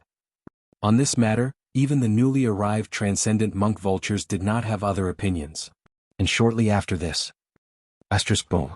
With a loud noise, the entire island trembled slightly, before a mushroom cloud of flames rose from the center of the island. However, a moment later, a massive iceberg rising tens of meters from the ground, caught White Snake's sight. It was massive and majestic. Faintly, White Snake and the others even saw a 3-meter-high white bear standing at the peak of the ice mountain. Ruhar. A deep and resonant roar, like that from ancient times, resounded, creating visible sound waves sweeping through the air. Even more astonishingly, winds and snow started howling around the white bear as a snowstorm, dozens of meters in diameter, emerged around the white bear. "You are seeking death." A thunderous shout, akin to a clap of thunder, shook the sky. At this moment, a black and white bear, smaller than the white bear, braved against the wind and snow, transforming into a streak of black light. Bang, claw against claw clashed with each other, erupting with a screech reminiscent of the collision of two cold weapons. Following that, the corners of White Snake and Transcendent Monk Vulture's eyes could not help but twitch, when they witnessed the massive iceberg beneath the bears cracking inch by inch, as if it could not bear their strength. It has fully recovered from its injuries, muttering to herself. Whitesnake's eyes could not help but flicker. The strength of the polar bear was something she would never forget. Bull Demon once said, "If there is snow coming down, there's only one possibility, it's about to strike again." From this, one could easily tell that polar bear's mastery of ice element had reached a whole new level. Even Whitesnake, who was favored by the ice element, would have a difficult time controlling the weather. The polar bear, on the other hand, seemed like the ruler of ice. It brought snow when it moved and spread ice slowly when it remained still. And now, such a powerful creature was occupying an ice attribute spirit stone mine. The corner of Whitesnake's eyes started crazily twitching when she realized why the polar bear was so much more terrifying than the last time she saw it. It must be because it had a geographical advantage. After all, both elder sister and ninth brother are fire attribute mutant beasts. Their combat power is bound to suffer in this frigid weather. Now they are about to battle the polar bear, the ruler of ice. But what made Whitesnake helpless was that despite so many unfavorable factors, her elder sister, Ninetails, was not making any move. Instead, she turned into a red streak and began clearing the polar bear's clansmen. Squish! With a claw strike, a mutant white bear was inflicted with a gaping wound before it could even react. However, before the blood could spatter, with a boom, a surge of blazing flames swept through the air, vaporizing the blood. Although she did not want to admit it, Ninetails seemed to be a bit of a clean freak. Unless necessary, she did not want her fur to get dirty. And this obsession for cleanliness seemed to have started since the awakening of the celestial fox bloodline. Perhaps it's as Master had said, bloodline talents are not without side effects. It might have already started to affect me subtly. Boom boom boom, the intense battle shook the entire island. At this moment, at the center of the island, two figures, one large and one small, began a fierce collision, erupting with a deafening clap. Just the aftermath of their collision left cracks on ice one after another. However, a moment later. Roar. A crazed and angry roar reverberated through the sky as the polar bear gathered a cold aura around its right paw. The next moment. Rip. A sound akin to a silk cloth getting torn rang, as a 3-meter-long icy giant claw, pale as frost, tore through the air, heading straight for Brewmaster. A deafening sound erupted as the inattentive Brewmaster was sent flying hundreds of meters by the icy claw. From a distance, a trench stretching for dozens of meters could be seen on the island, now resembling an iceberg.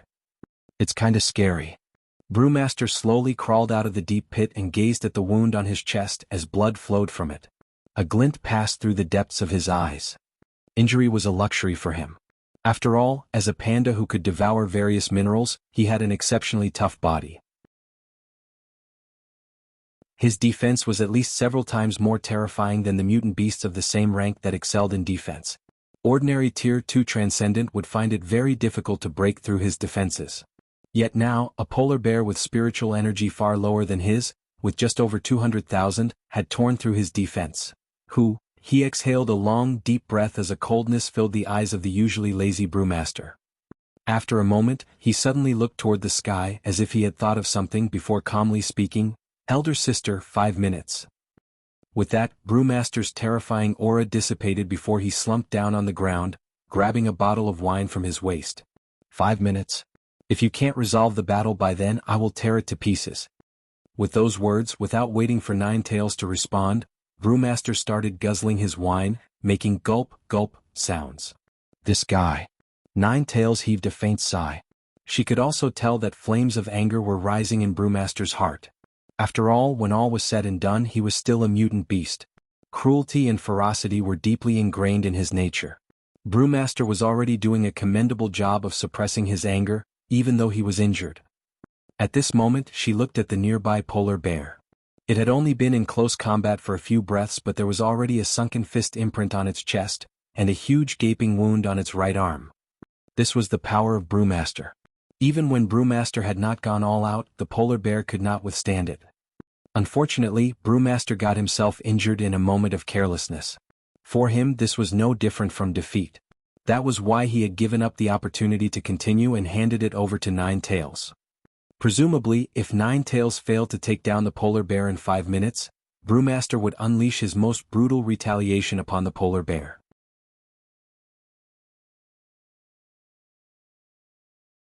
Evolution begins with a big tree. Chapter 270, Mayor and Empress. 5 minutes, that's too long. With a chuckle, a dazzling fire ignited in the depths of Ninetail's eyes. The next moment, even more shockingly, as she started treading the air, waves of flames rose behind her, sweeping through the sky. For a moment, her terrifying display of power even caused the pupils of the polar bear in the distance to shrink. At this moment, as it looked toward the sky, the polar bear violently shuddered upon seeing the red fox with 3 tails, enveloped in a sea of flames.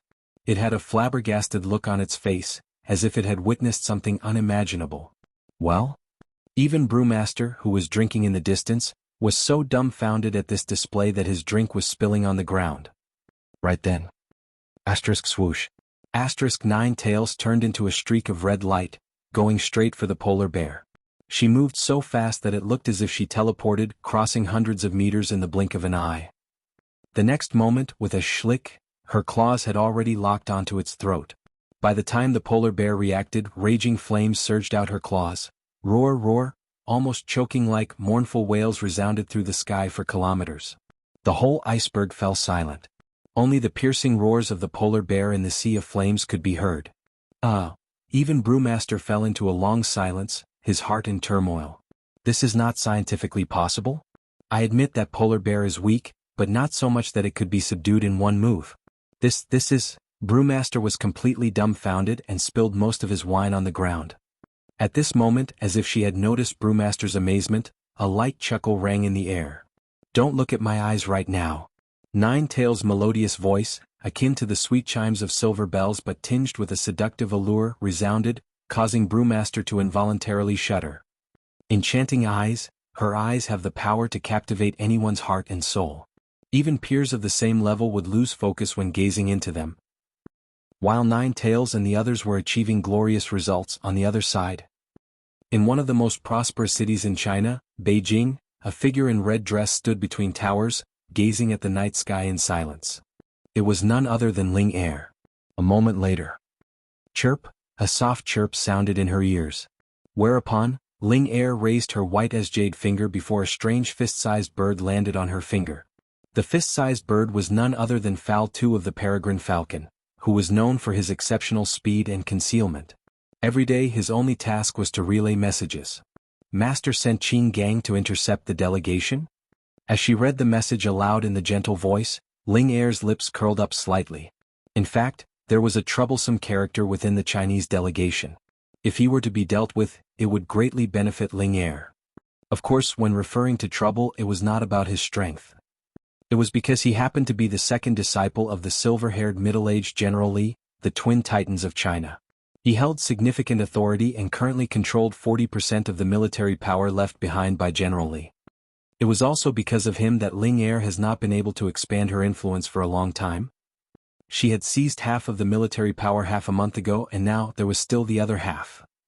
When Ling Er had revealed her ambitions, it had also alerted the other disciples of General Li, prompting them to be cautious around her. As a result, Ling Er has been feeling somewhat constrained. Among these issues, the most troublesome one is Li Yuanhu. According to the rumors, he was the direct relative of General Li, and many of the older officers supported him. Just then, a shout suddenly came from afar. Miss Ling Er, Major General Li Hao wishes to see you. He's back again? Ling Er frowned slightly, her face revealing frustration. Li Hao was General Li's 7th disciple and also the one with lightning elemental talent. However, for some reason after their battle, his gaze towards her became heated with fervor and passion. Not just him, many human geniuses had similar gazes. But those as passionate as Li Hao were few. Tell him I've gone into seclusion, Ling Er casually replied, but her eyes could not help but flicker slightly. If she wanted to expand her influence, Li Hao could be a valuable pawn. After all, Li Hao's family was a well-known wealthy merchant family in China with deep connections. What should I do? After some thought, Ling Er's gaze shifted to behind her, whereupon hundreds of black bats entered her sight. How much longer? As she inquired, looking at a nearby young man with platinum blonde hair, her eyes were filled with anticipation. Master, I've already refined 4 drops of my own blood essence. With another drop, I can try to transform that person into a familiar. Okay, I'll give you some more time. Nodding slightly, Ling Er's figure disappeared into the deep night. Ling Er was one of the top human prodigies, known as the Flame Princess, but lately she had acquired a new title, Empress. A powerful and profound title, which seems to have emerged out of nowhere but has unveiled a mysterious aspect of Ling Er. She was a girl who desired to lay her hands on the throne, and a quite formidable one at that. Nonetheless, Ling Er has chosen to remain silent about this title. Furthermore, on a certain day she had applied to the Chinese's highest office to become a mayor. Her intention behind it was self-evident. In a study room somewhere in China. That little girl Ling Er, have you met her? As the man with the highest status in China brought up Ling Er's name, the corners of his lips could not help but curl up slightly, as if he was smiling. I have. Replying in a hoarse and deep voice, a figure emerged from the darkness. She is one of the few people in the younger generation that I can't quite figure out. And personally, I feel she's a bit peculiar. Peculiar? Muttering, a hint of playfulness also appeared on the middle-aged man's face.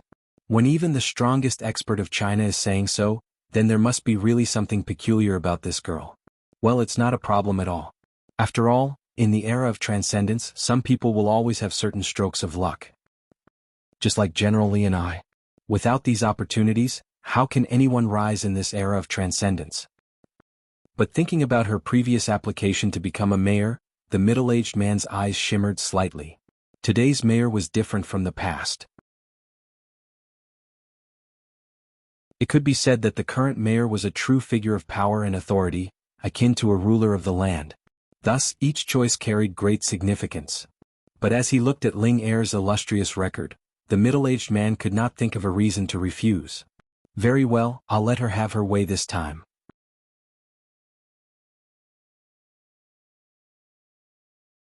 Evolution begins with a big tree, Chapter 271, Divine Ability, Feather Firestorm.